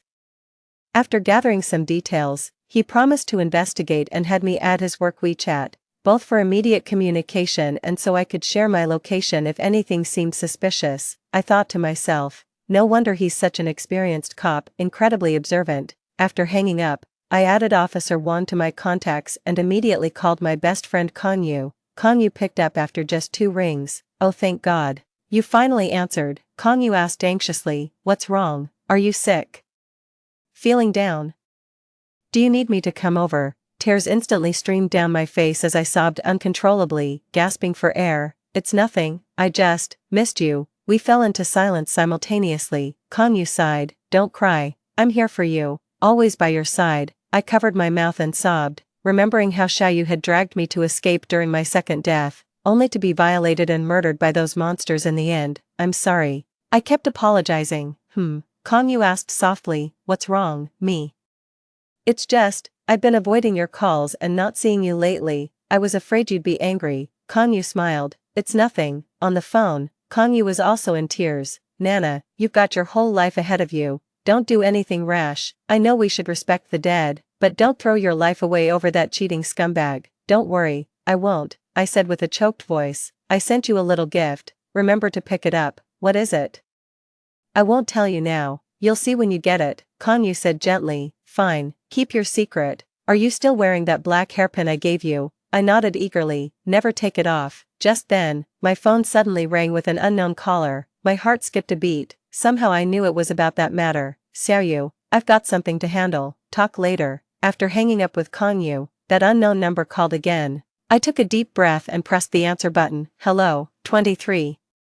Auntie's voice came through the phone, noticeably trembling. "Nana, are you home?" "Yeah." I clenched my fist, keeping my tone as calm as possible. "Auntie, did you change your number?" "Auntie, no. I've been busy taking care of your cousin lately and forgot to check in on you. I just got near your place, twisted my ankle, and realized I left my phone at home. A kind stranger lent me theirs to call you. Could you come pick me up?" "Me? Where are you?" "Aunt. Near the commercial street by your neighborhood south gate. That area's under construction now. Total mess with no security cameras around." "Got it, be right there." I furrowed my brows. I hung up the phone, changed my clothes and shoes, then headed out. It's 11 p.m. now, and the streets grow quieter the closer I get to the commercial district. Spotting my aunt from a distance, I saw her waving at me with shopping bags in hand. I pulled out my phone. Quickly sent Officer Wang my location via WeChat with a message, "Help me." Just as expected, Officer Wang called the moment I sent the message. I muted my phone, slipped it into my inner jacket pocket, and ignored it. I'd barely taken a few steps when 2 men lunged from the shadows, covering my mouth and nose as they dragged me into the darkness. I recognized them. One was the murderer who assaulted and killed Xiaoyu and me. The other was my uncle. My uncle snatched my bag and phone, then threw me into the car trunk. My consciousness faded until I blacked out completely. When I came to, I found myself in a sealed room that looked like an operating theater. My shirt was stripped off as I lay flat on the bed, my limbs bound tightly with leather straps. 24. My heart instantly turned to ice. Had Officer Wang ignored me, or did they discover my WeChat SOS and drag me somewhere even the police couldn't find? "Help me," I whimpered weakly. The door creaked open. A graceful woman stepped in. I'd recognize her even if she turned to ashes. Shen Jiqiu. She wore a designer dress under a transparent raincoat, walking toward me in heels with a smile. "Let go of me," I screamed in terror. Auntie, help me." Shinjicho let out a mocking chuckle, looking down at me with a sneer curling his thin lips. "Hello, Miss Chiao." Shinjicho stood by the bedside, leisurely pulling on latex gloves before giving me a playful wink. "You're even more beautiful in person than in photos, Miss Chiao. Your husband must adore you." A shiver ran down my spine. She'd said nearly the exact same words when she killed me the second time. Picking up the scalpel, Shinjicho traced a light line down my chest before leaning closer. "I could have given you anesthesia, but how could I? You're Kai's lawful wife. I envy you." With that, she applied pressure and sliced open my abdomen. A searing pain exploded through me, making me scream and curse Shinjicho relentlessly. Shinjicho was clearly enjoying killing me. His face lit up with glee. I steeled myself. If I died this time, I'd get another chance. Next rebirth, I'd come back with a better plan. Just then, the operating room door burst open with a violent kick. To my shock, it was Konyu who burst in. Konyu's face was visibly bruised as he swung the baseball bat straight at Shinjicho. Shinjicho collapsed unconscious instantly from the blow. 25. Konyu rushed over in panic. When he saw the bloody gash on my waist, he gasped in horror, fumbling nervously before grabbing a scalpel to cut the ropes binding my limbs. "Those goddamn bastards," Konyu reassured me. "Nana, stay with me. Whatever you do, don't fall asleep." My vision kept fading in and out as I asked, "How did you find me? Remember that hair tie I gave you?" Konyu gestured toward my head with her chin. "After Duan Kai died, you became a completely different person, shutting me out, refusing to talk. I was so worried I sewed a child's GPS tracker into the hair tie. When you suddenly hung up tonight with that strange tone in your voice, I came running." I sobbed angrily. "Are you insane? That was way too dangerous." Konyu chuckled. "Relax, I heard police sirens heading this way when I came in. That steadied my nerves, so I just followed your location." Damn, who knew a medical center had places like this? Just then, I saw Shinjicho scrambling to his feet, looking ready to bolt. "Look out," I shouted, shoved Konyu aside, grabbed 2 scalpels from the surgical tray, and lunged at the woman, driving the blade straight into her neck and chest. This was mortal hatred. I showed no mercy. Losing too much blood, I quickly exhausted my strength and blacked out. My injuries were severe, the wounds became infected, and I was given multiple critical condition notices. 26. For every moment I was unconscious.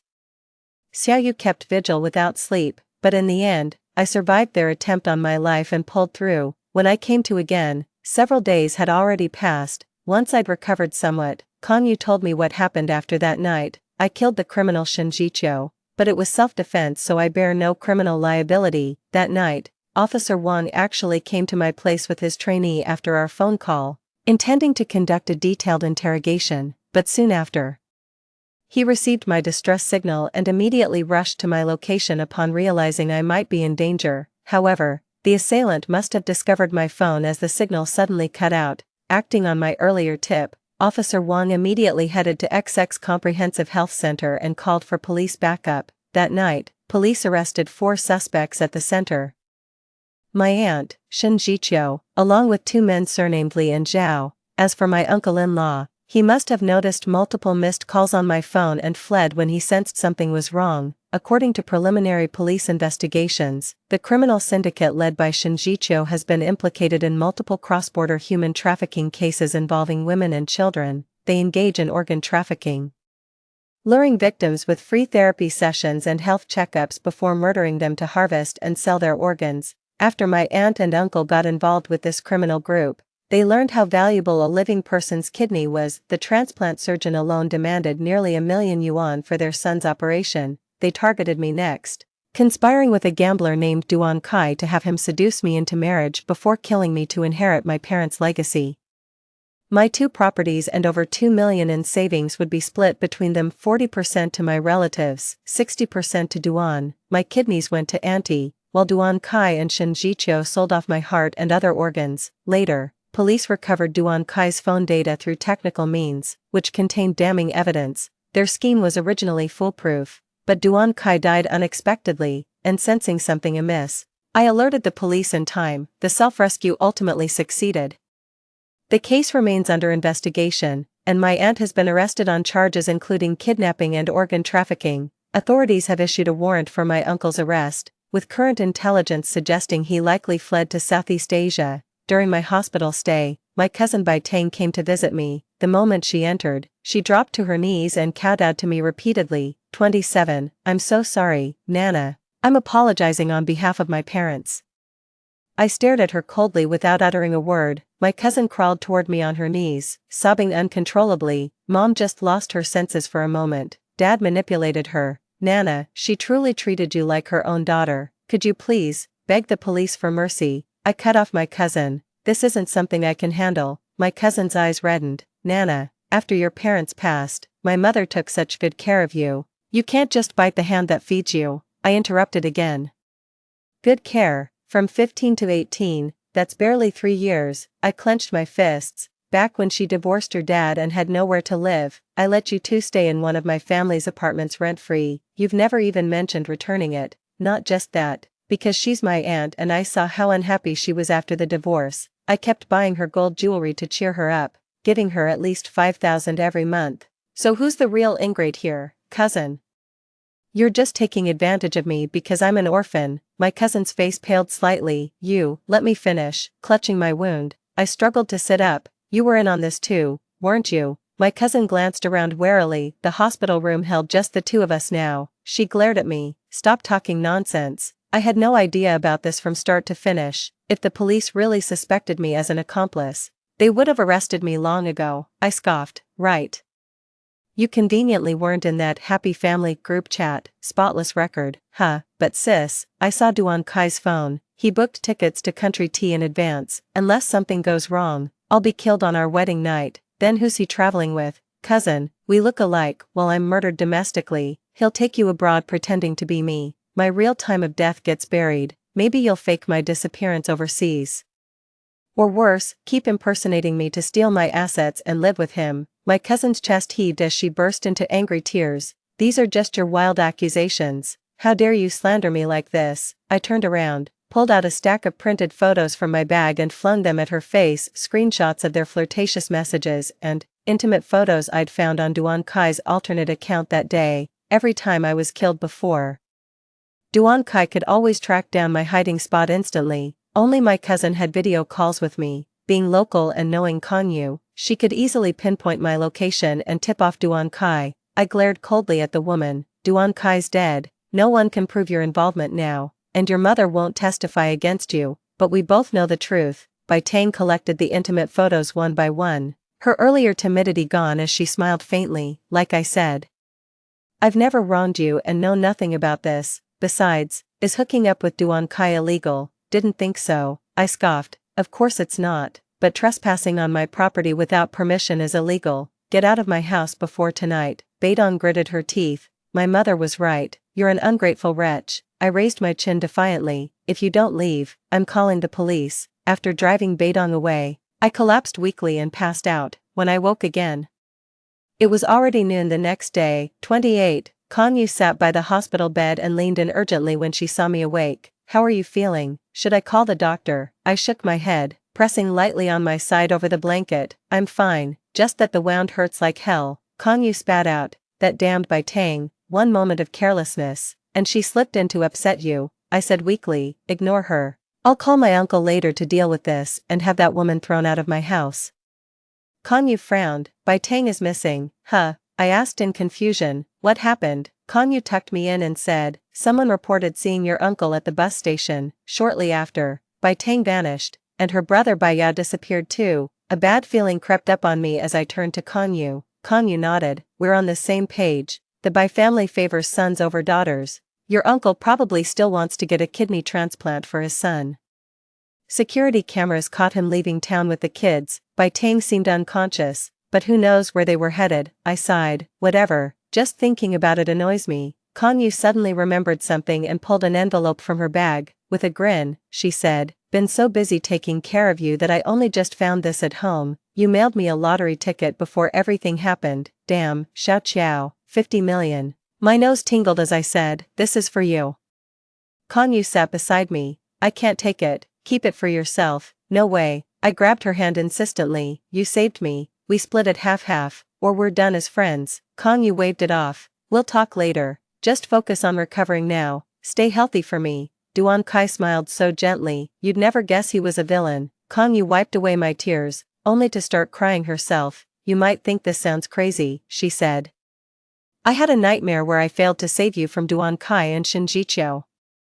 They killed you over and over in the most horrific ways. That's why this time, I swear I'll protect you. I was sobbing uncontrollably. Xiao Yu, what's wrong? Let's go traveling together after I recover. But I still have to work. Forget work, I'll take care of you. The end. Story 2. In our past life, the primordial god chose both my sister and me. One was the smut novel heroine system, the other the independent female lead system. My sister quickly claimed the smut novel role, forcing me into the remaining one. The primordial god informed us these systems would last 10 years. Within a decade, I built myself from nothing into a renowned CEO through sheer hard work, but my sister, devoid of any protagonist's luck, was tortured by the male leads until she became paralyzed from the waist down. When I visited her hospital room out of kindness, she suddenly plunged a syringe deep into my neck. With venom twisting her face, she snarled, "Why do you get all the glory while I end up like this?" When I opened my eyes again, I was back at age 16 on the day of system selection. I watched my sister choose the independent female lead system. Thank goodness I wouldn't be left helpless like in my previous life. My sister Shintingxue saw me bind with the romance novel heroine system, her eyes gleaming with schadenfreude. Darling sister, don't work yourself to the bone. I'll gladly enjoy the CEO position on your behalf. Her face radiated smug certainty, as if she'd already clenched future victory in her fist. Watching her leave, I finally exhaled in relief. In my past life, this system led me down endless detours and straight into every trap. Whenever I'm in trouble, the mere thought of seeking help would bring punishment upon me. That system won't provide you with any tools or skills. You're completely on your own. Host, you must form a contract with this system. The system's timely reminder snapped me out of my daze. After signing, I eagerly opened the in-game store. Browsing through the dazzling array of items, I went to redeem them only to find I lacked sufficient points. No points. Then I'll just earn some. Opening the quest panel, I saw 2 different male leads, both with 0 initial affection points. First place, Gu Jinyan. Status, Student Council President. Top-ranked academic prodigy. Family background, sole heir of the prestigious Gu dynasty. Personality, aloof and ascetic, rarely smiles, maintains detached indifference toward others. Second place, Lu Lin. Status, sports scholarship student. Family background, heir to the Lu family, equally prestigious as the Gu family. Personality, hot-tempered tsundere, flamboyant in actions, fiercely protective of his inner circle. Reading their profiles made me raise an eyebrow involuntarily. In her past life, Shintingxue used her body to manipulate them. After the system vanished, the male leads broke free like puppets with cut strings, subjecting her to brutal retaliation. Guess I'll need a different approach this time. My mind automatically started strategizing how to approach these 2 male leads. Though my family is comfortably middle class, in this elite high school crawling with rich kids and rigid social hierarchies, I'm at the absolute bottom of the food chain. Host, don't panic. As a newbie perk, I can let you enter one of the male leads' dreams. What? There are newbie benefits. This is some premium treatment. Having chosen tonight's target, I left the space in high spirits. Tingxue, why did you give up piano and ballet? Did she say something to you? Just as I stepped out of my room, I heard Mom's voice coming from the living room. My sister said you've spent all the family savings on me, leaving her without a comfortable life. It's my fault. Who does she think she is? You'll always be our precious daughter, Dad chimed in. She didn't grow up with us. You're our pride and joy. Shintingxue sobbed pitifully. I can't upset my sister. I'll practice at home with videos. Her happiness means everything to me. The female protagonist system forbids Shintingxue from using others' money for self-improvement. In my past life, my parents didn't object when I transferred to a regular high school. When they learned I'd cover all tuition and living expenses without costing them a penny, they praised me for being sensible. Shintinglan, get your ass out here right now. In the living room, our parents hovered around Shintingxue, their faces etched with anguish and fury. The moment I appeared, Mom jabbed a finger at me and snapped, "How could you be so selfish? Tinglan, Tingxue has sacrificed so much for you. What more do you want?" Dad glared icily and added, "We didn't raise you all these years just to watch you bully your own sister." Shintingxue hid behind her mother, a faint smirk playing on her lips as a glint of triumph flashed in her eyes. I knew she was reveling in this moment. savoring the thrill of watching me get scolded by our parents. It was my fault. I won't ever bully my sister again. The thought of Shanting Shui having to scrape together tuition money for herself suddenly made these reprimands feel insignificant. Seeing my sincere attitude, my parents let me go. Back in my room, the system said I could bring one item into the dream. I began preparing for tonight's dream journey. In the dream, I watched Gu Jinyan working in the study, dressed in a bespoke black suit. Though still a student, as the future heir of the Gu family, he had to get acquainted with the family business early on. Meanwhile, I sauntered toward him in the system-provided sexy bunny girl outfit, swaying in red stilettos. Jinyan, won't you help little old me? I clung to his arm, rubbing against it coquettishly, with the system's assistance. Gu Jinyan quickly showed a reaction, though he remained expressionless. The subtle bob of his Adam's apple betrayed him. What do you want to do? His gaze burned with danger and desire when he looked at me. I'm completely clueless about what comes next. Could you teach me? I bit my lip, putting on a pitiful expression. He suddenly pulled me into his arms, his breath hot against my skin. For you, I'd do anything. He carried me to the bed, preparing for what was to come. That's awesome. Thank you for agreeing to teach me. I quickly wriggled out of his arms and slapped the math test paper open on the bed. I'm completely lost on this final problem, but I know you can teach me, math genius. So we spent the whole night in bed working through that final math problem. The next morning, I felt completely refreshed, as if I'd drained Gu Jinyan like a succubus. Gu Jinyan's affection +10, current affection, 10100, points obtained, 100, rubbing my eyes while checking the details. I couldn't help but chuckle, just imagining Gu Jinyan actually tutoring me all night in my dreams, from trigonometry to basic calculus. Too interesting, I murmured to myself. This free one-on-one tutoring session would be a waste if I didn't claim it for my own. The system deserved better.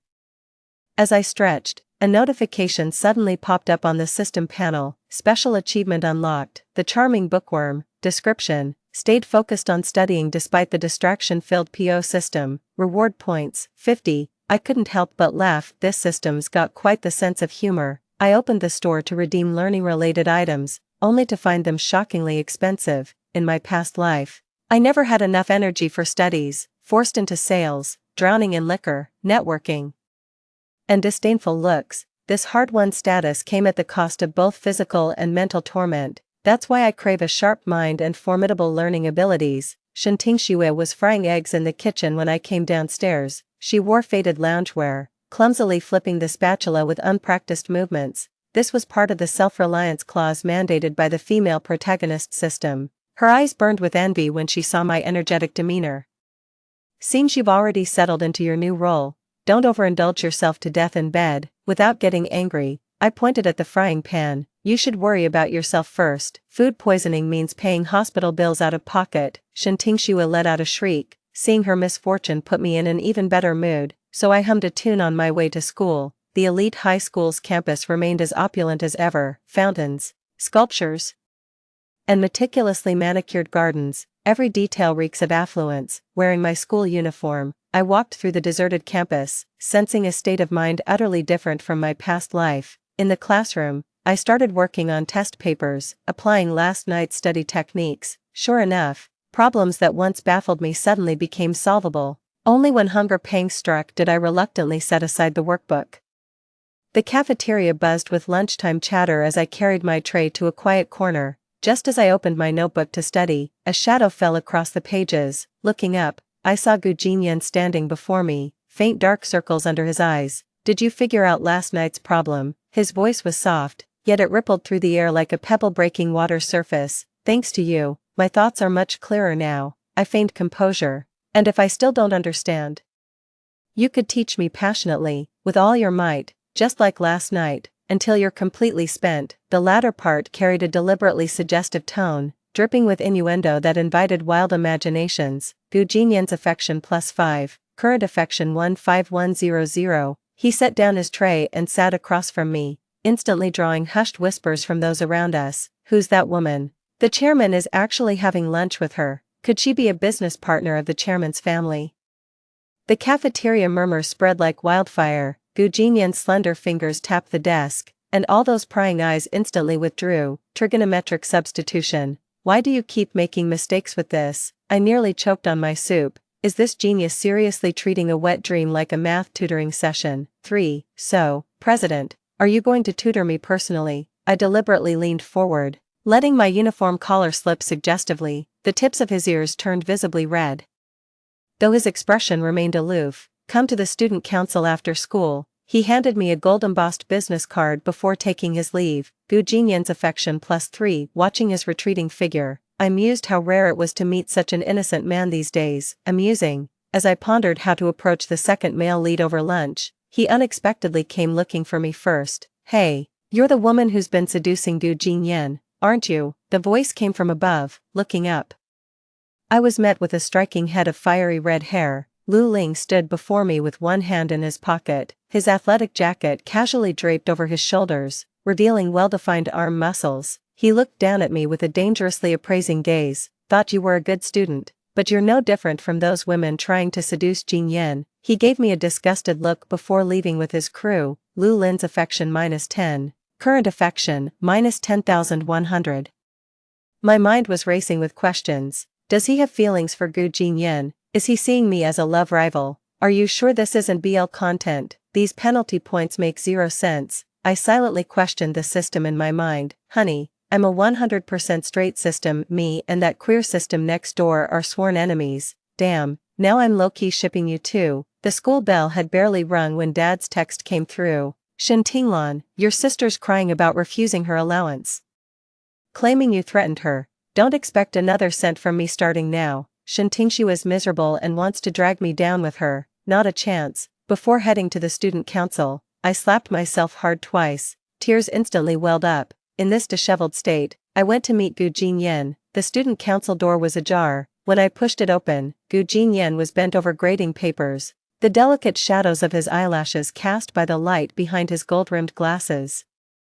Without looking up at the sound, he said, "Bring out last week's monthly exam papers." Okay, I answered obediently, my voice trembling slightly with unshed tears. I shrank into the seat farthest from him. Only when Gu Jinyan noticed my silence did he finally look up at me. What's wrong? With red-rimmed eyes, I cautiously lifted my gaze to Gu Jinyan, my fingers unconsciously twisting the hem of my school uniform. It's nothing. Just my sister taking her anger out on me.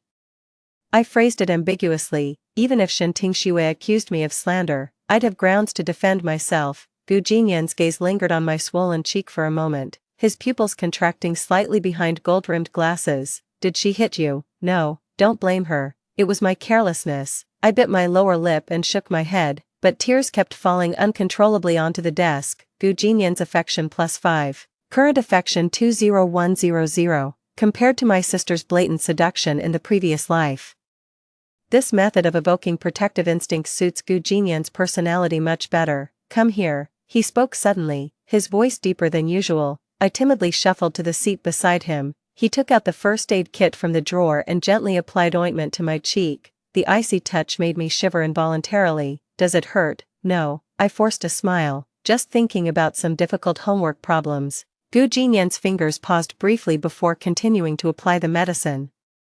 His fingertips carried a cool touch, moving with such gentleness as if handling something precious and fragile. By the way, what's your name? He put away the ointment before finally asking for my name. Shen Tinglan, Class 3 Grade 11, come to the student council after school every day. I'll tutor you. My eyes blinked rapidly, tears welling up, but that's too much trouble.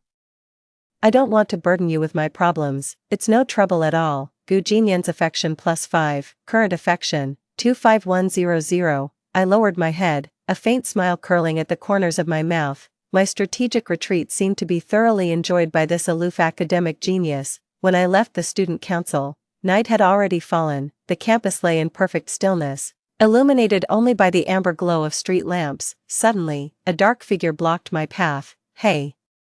You spent so long at the student council. What were you doing with Gu Jinyan? Lu Ling crossed his arms, hostility burning in his eyes. Are you jealous? I take back that fragile image I showed Gu Jinyan before. Having met all kinds of people in my past life, I know you've got to be tough with someone like Lu Lin. Jealous? What the hell are you talking about? 4. Lu Lin's ears turned crimson instantly, his fists clenched so tight they cracked.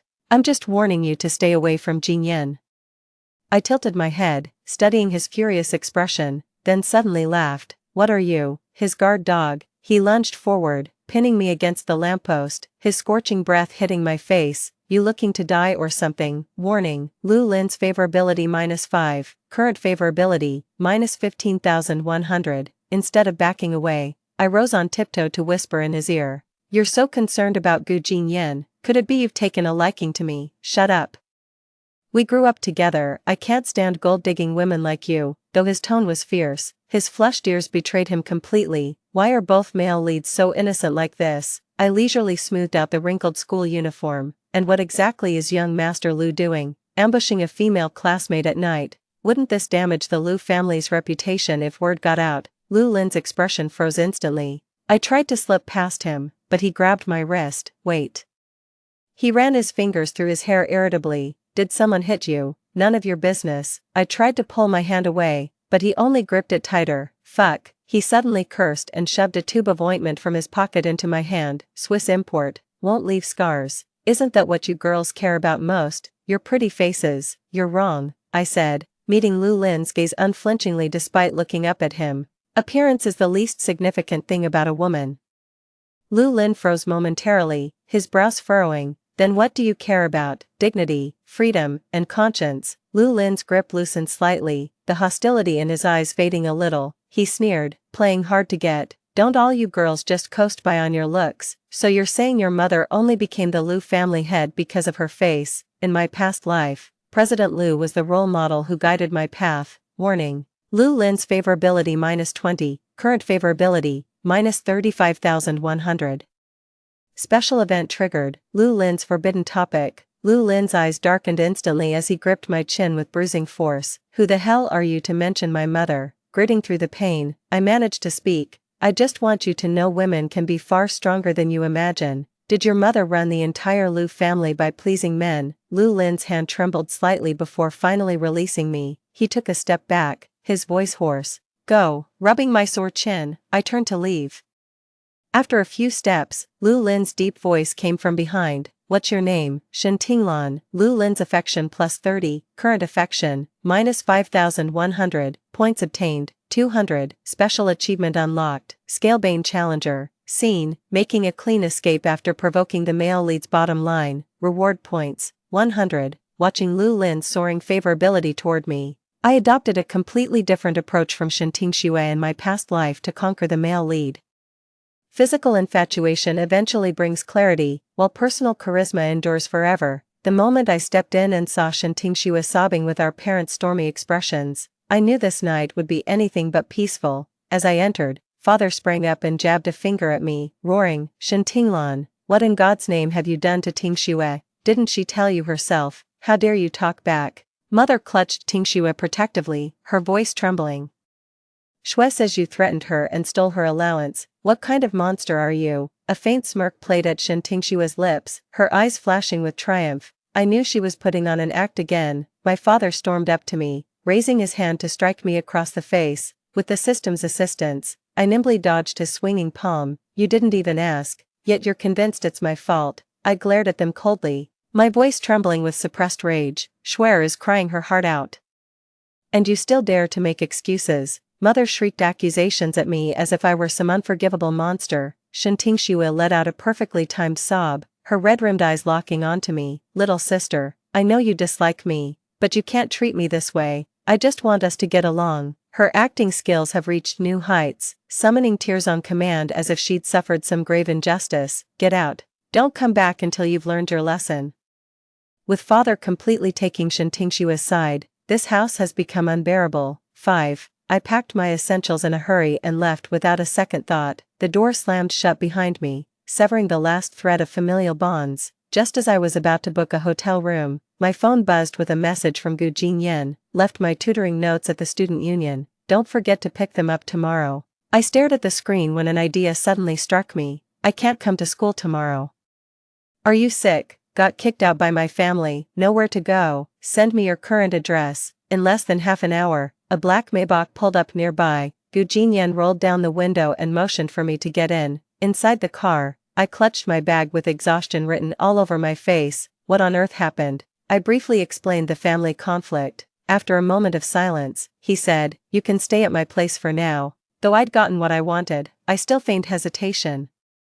This doesn't feel right. We haven't gotten your parents' permission. He ruffled my hair. They're overseas. It's just me at home. So I moved into Gu Jinyan's place without any pretense. Gu Jinyan's home was an understated yet luxurious villa in the city's most exclusive neighborhood. Stepping through the gate, I was awestruck by the sight before me. The vaulted living room and floor-to-ceiling windows overlooked a meticulously manicured garden.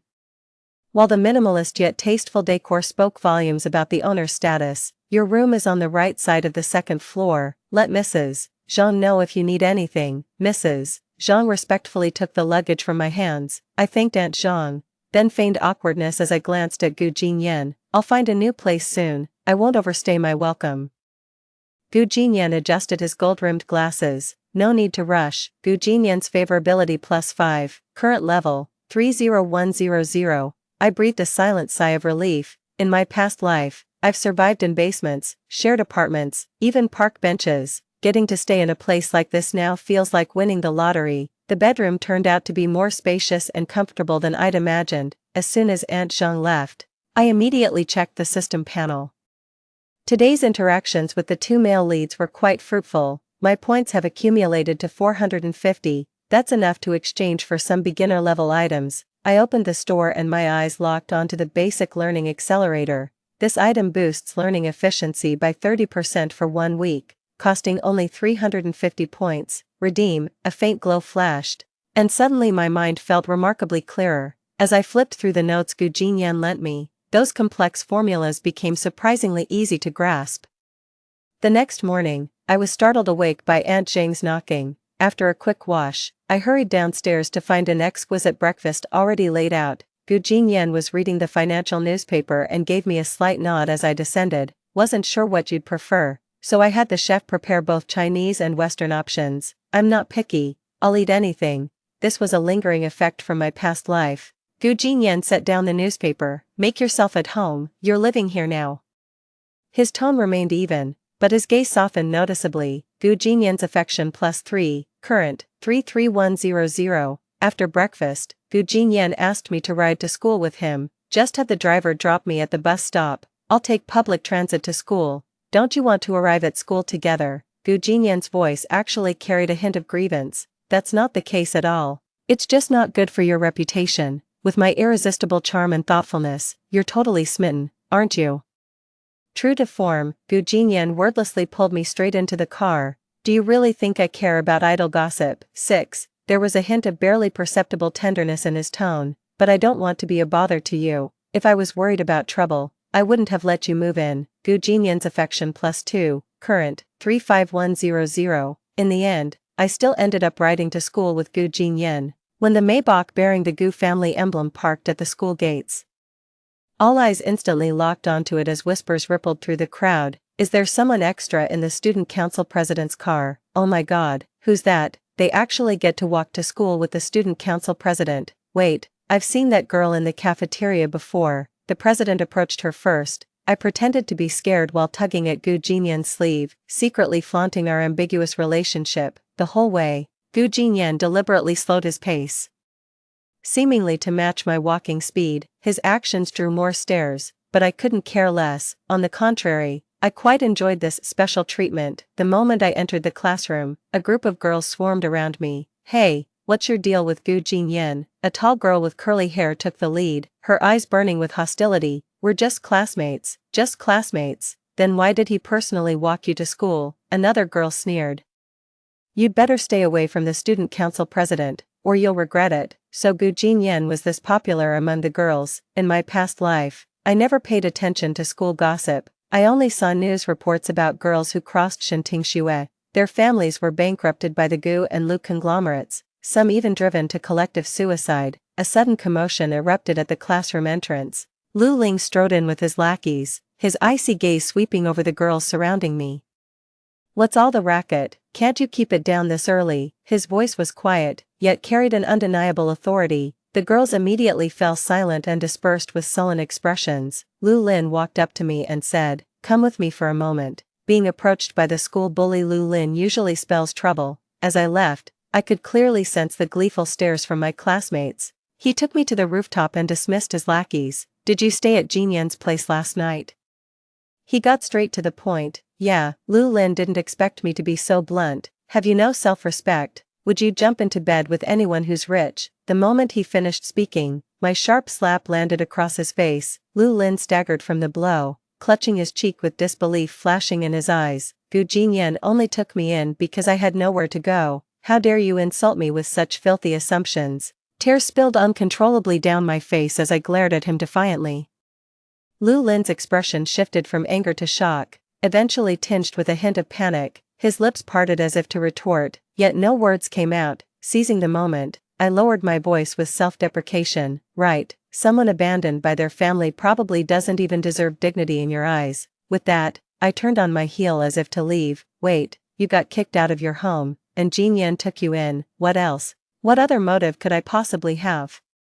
Gold digging to become his girlfriend. What exactly happened at home? My sister framed me. My parents played favorites. I was always the black sheep anyway. I'm sorry, I misunderstood you. I ignored him and turned to leave the rooftop. That's not what I meant. His voice dropped uncharacteristically low, tinged with frustration. I stopped in my tracks without turning back, my voice icy. Any further instructions, young Master Lu? It was my misunderstanding. I didn't know the full truth.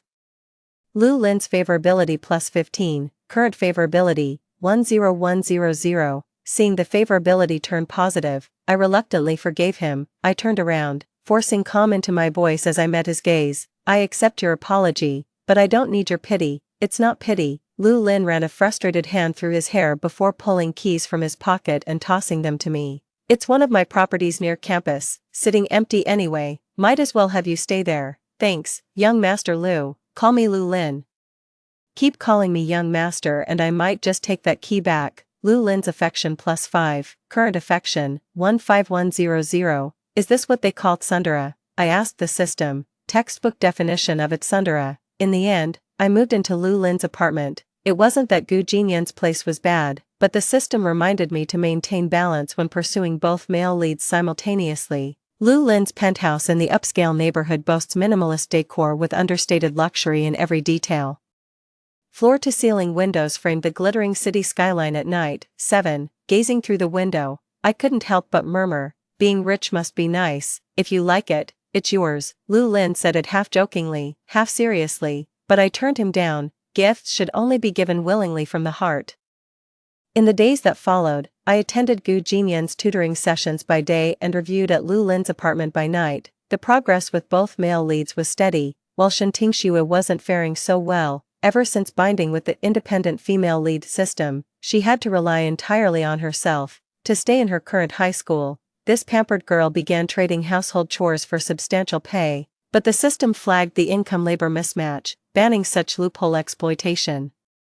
Shentingxue had to abandon this shortcut and seek alternative solutions. She started working weekends at a convenience store, but couldn't handle the hardship and got fired soon after. Her life became increasingly strained, and her once pristine school uniform gradually grew shabby. Whenever we crossed paths on campus, her eyes burned with jealousy and resentment. If I'm suffering, you're going down with me. Shentingxue's retaliation came swifter than expected.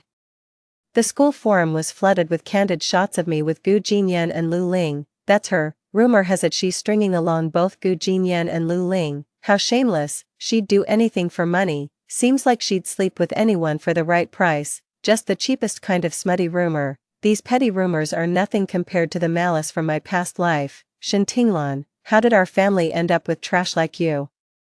Shentingxue's loud voice drew the attention of nearby classmates. I never thought you'd sleep with 2 men at once just for money. My eyes welled up instantly as I blinked. Sis, I didn't. Stop playing the victim. Do you all know she'd do anything for money? She even cut ties with her own parents. The murmurs around us grew louder as Shentingxue smirked at me with the confidence of certain victory. Yet her triumphant grin froze mid-smile, for Gu Jinyan had appeared without warning.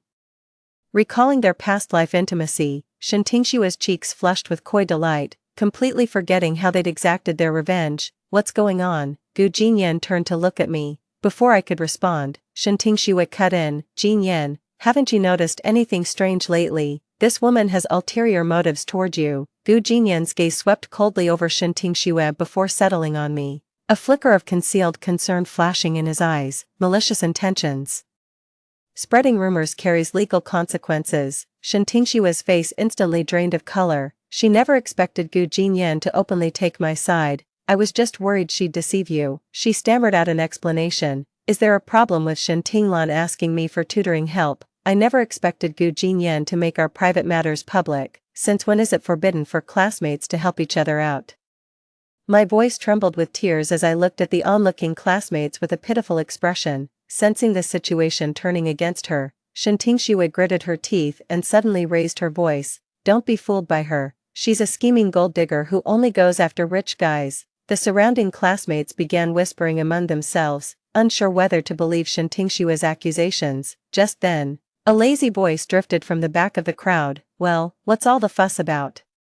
Lu Lin strolled over with his hands in his pockets. Shen Tingxue visibly stiffened at Lu Lin's appearance, never expecting him to get involved in this matter. I'm just warning everyone not to fall for her tricks. Lu Lin let out a derisive laugh as he walked over, casually ruffling my hair with practiced ease. Trick Jinyan into tutoring her, or con me into taking her in. His words detonated like a bomb through the crowd.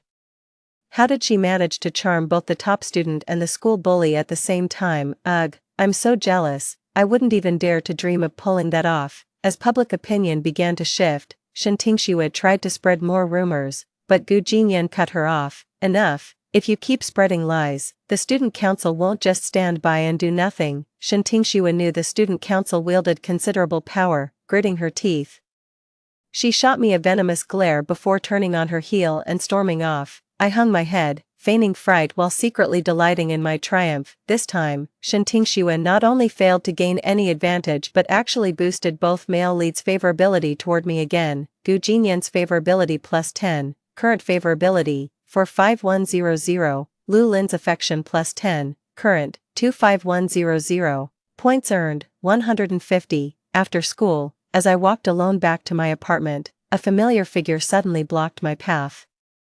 We need to talk. Shen Tingshua's face darkened, her eyes brimming with resentment. I stopped in my tracks and regarded her coolly. What do you want? Just climbing the ladder by seducing men. What's there to be so smug about? A thought seemed to strike her, her tone dripping with schadenfreude. 10 years from now, when they're free from the system's control, you'll endure their deranged abuse just like I did. 8. I watched Shen Tingshua's contorted expression in silence, the corner of my lips curling slightly. You've misunderstood something crucial. I never used any tools to control their actions. Stop pretending to be noble. Without the system, you're nothing. But I never stooped as low as you, pouring myself out to please them. Instead of wasting time with me, you'd better figure out how to survive these 10 years with your system intact. Shen Tingshua's eyes darkened with malice as she hissed through clenched teeth. Shen Tinglan, don't celebrate too soon. You'll pay for this. I'll be watching with great interest. With a faint smile, I turned and walked away, completely ignoring Shen Tingshua's hysterical curses. A week later, my parents came straight to my school. When the homeroom teacher summoned me to the office and I saw their grim expressions, I knew trouble was brewing. The moment they saw me,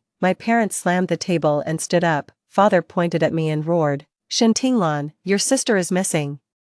Did you have something to do with this? Mother's eyes were bloodshot as she shrieked. She hasn't come home for days, her phone's unreachable. Where are you hiding her? I looked at them calmly. She's been gone for a week. Why come to me instead of reporting to the police? Who else could it be? Father bellowed. You've always resented her, constantly picking on her. And now you dare play innocent. The homeroom teacher tried to mediate, but was interrupted by the mother. Teacher, you don't understand. This child has been wicked since childhood. Tingxue is such a kind soul who'd never offend anyone. She spread rumors about me seducing men and publicly humiliated me at school. Is this what you call kindness? My father was momentarily speechless, but quickly regained his anger. She was just worried you'd go astray, and you repay her concern with betrayal. Enough, this is a school. We're fully prepared to cooperate with police investigations if needed.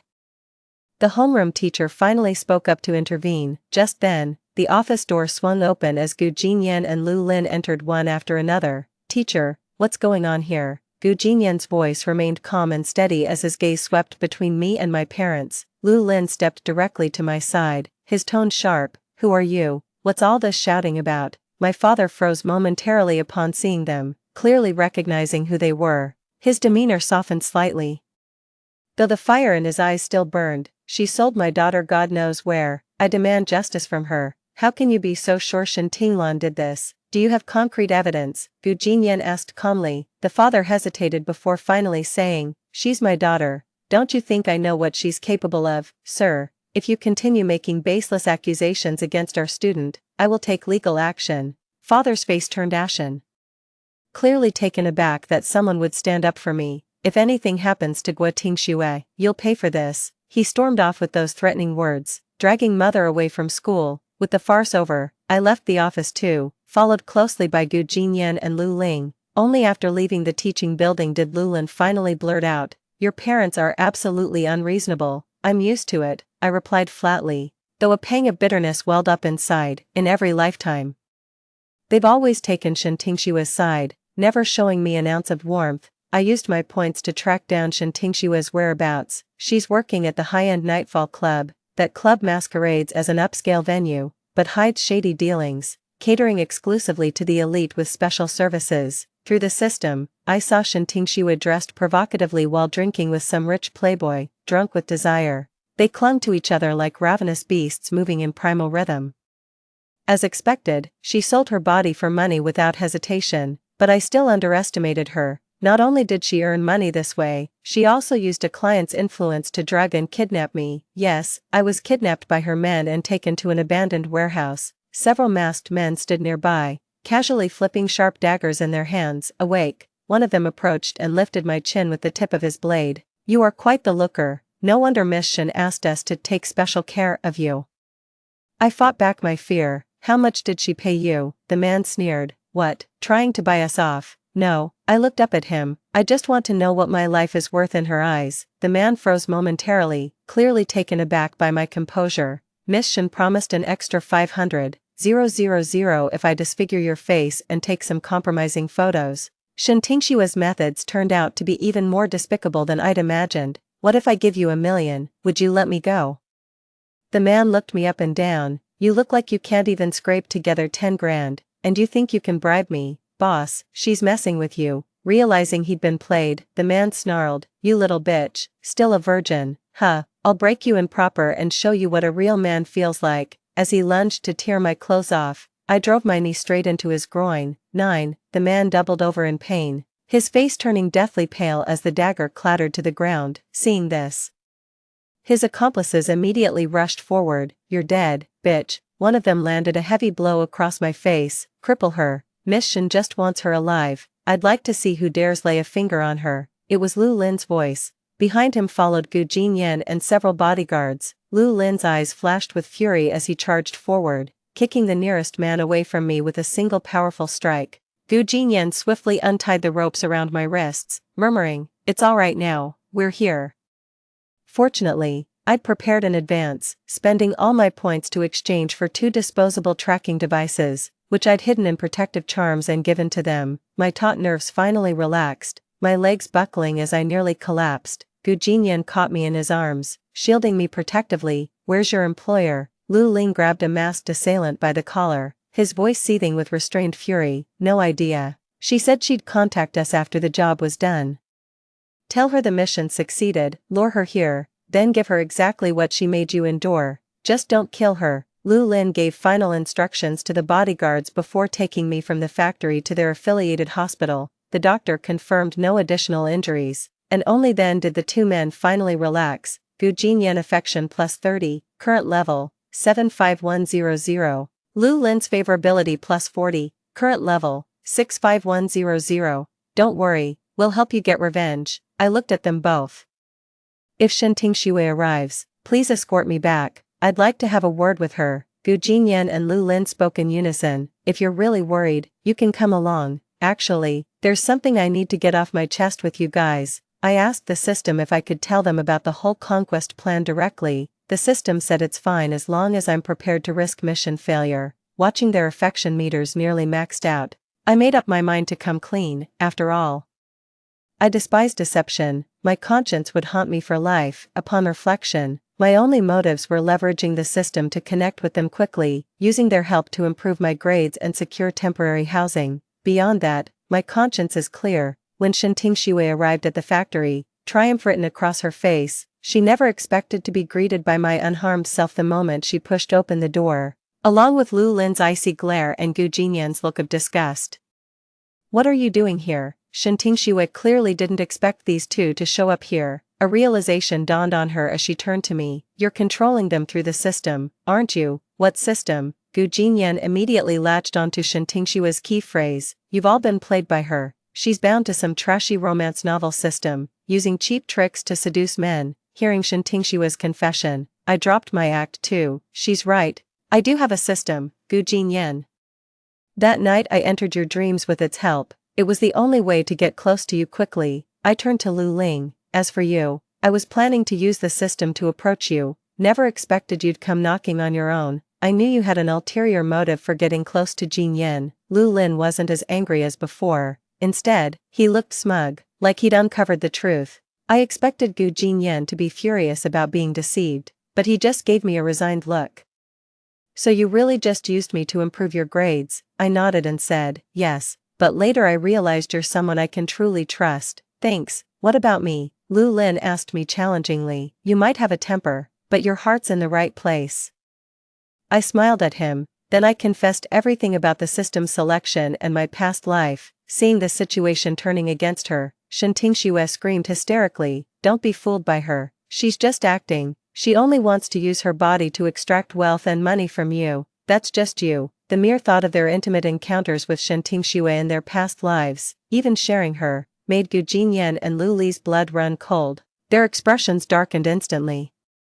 Shenting Xue's face drained of color as she staggered backward. "It's not what you think. Let me explain. Explain how you manipulated us with your system, or how you framed Tinglan in this lifetime." Shenting Xue was backed into a corner, her panicked eyes darting around before finally locking onto me, her expression twisted into fury. "This is all your fault. If it weren't for you, I'd never have sunk this low." I met her gaze calmly. "These are the consequences of your own choices. The system was just a tool. You chose the vilest path. It's time you faced the consequences of your actions." They took me away, and I knew they'd send someone to handle this. We remained silent the whole way until we reached the apartment. When Lu Lin was the first to break the silence, "Tinglan, would you be my girlfriend?" Gu Jinyan also confessed his feelings. "I really like you. Will you be my girlfriend?" "Congratulations. Gu Jinyan's affection for you has maxed out." "Congratulations. Lu Lin's affection for you has maxed out." Caught off guard by their simultaneous confessions, I froze in place. 10. The system chime kept ringing in my mind, announcing the successful completion of the mission. "I'm sorry, you all deserve someone better." "Why?" Lu Lin never expected me to turn them down and wanted to know the reason. "I can't forget your entanglement with her in our past life. I still can't accept this." They froze, never expecting that events from their previous incarnation would lead to these two prodigies being rejected. Gu Jinyan nodded. "Understood. I'll make you accept me." Before Gu Jinyan's words faded, Lu Ling frowned. "Love can't be forced. I'll respect your choice and prove I'm nothing like my past self." I never expected them to react this way. I thought they'd just walk away after the rejection, cutting all ties. Words failed me. Last life was the system's control, but this time, my choice comes from the heart. After that heart-to-heart talk, they began looking after my studies and daily life with meticulous care. Rumors about us spread across campus, and they openly admitted to pursuing me. Over the next decade, I got into my dream university and built my own business empire leveraging their connections and resources. Meanwhile, Shenting Xue, driven to insanity by the torment, was left to rot in a mental asylum. As for my biased parents, they repeatedly tried to beg for my forgiveness, but I kept shutting them out. I even warned them they'd face the consequences if they kept harassing me. After that, they never bothered me again. As the 10-year deadline approached, a system alert chimed in my mind. "Host mission complete. System unbinding imminent." I stood by the floor-to-ceiling office window, gazing down at the city lights. Over the past decade, I built my business empire with Gu Jinyan and Lu Ling steadfastly supporting me, yet never crossing boundaries. "What's on your mind?" Gu Jinyan's voice came from behind as he held a cup of steaming tea, his gaze gentle yet restrained. "The system is about to unbind." I took the teacup, our fingertips brushing briefly before pulling apart. Lu Ling pushed the door open with a document in hand. "Tinglan, the European partners have agreed." His radiant smile faltered when he saw Gu Jinyan, pursing his lips in mock annoyance. how did you beat me to it again? A decade later, they remained unchanged, one quietly composed, the other vibrantly bold. System unbinding countdown, 10 minutes. Thank you both for these 10 years. Gu Jinyan frowned slightly. Why bring this up all of a sudden? Lu Ling reached out to feel my forehead. No fever. I swatted his hand away, my eyes growing moist. Without the system's influence, would you still remember me? Both men froze simultaneously.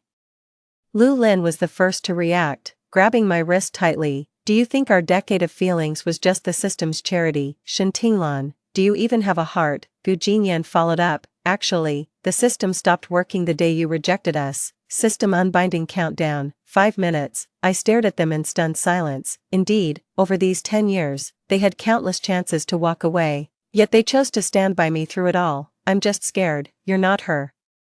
Lu Lin suddenly dropped to one knee and pulled a ring from his pocket. Shen Tinglan, I told you 10 years ago that I'd prove myself. Now, will you make it official with me? Gu Jinyan quietly retrieved a velvet box from his suit pocket. I've carried this for 7 years, never dared to show it. System unbinding countdown, 60 seconds. As I stared at the 2 gleaming rings, my fragile armor finally shattered. Can I have both? System unbound. As the final alert tone faded into the air, I felt something being pulled from within me, only to be replaced by a far warmer presence. Lu Lin laughed heartily as he swept me up in a spinning embrace. We should have done this ages ago. Gu Jinyan slipped the ring onto my finger, then pressed a gentle kiss to my forehead as he whispered, let's grow old together.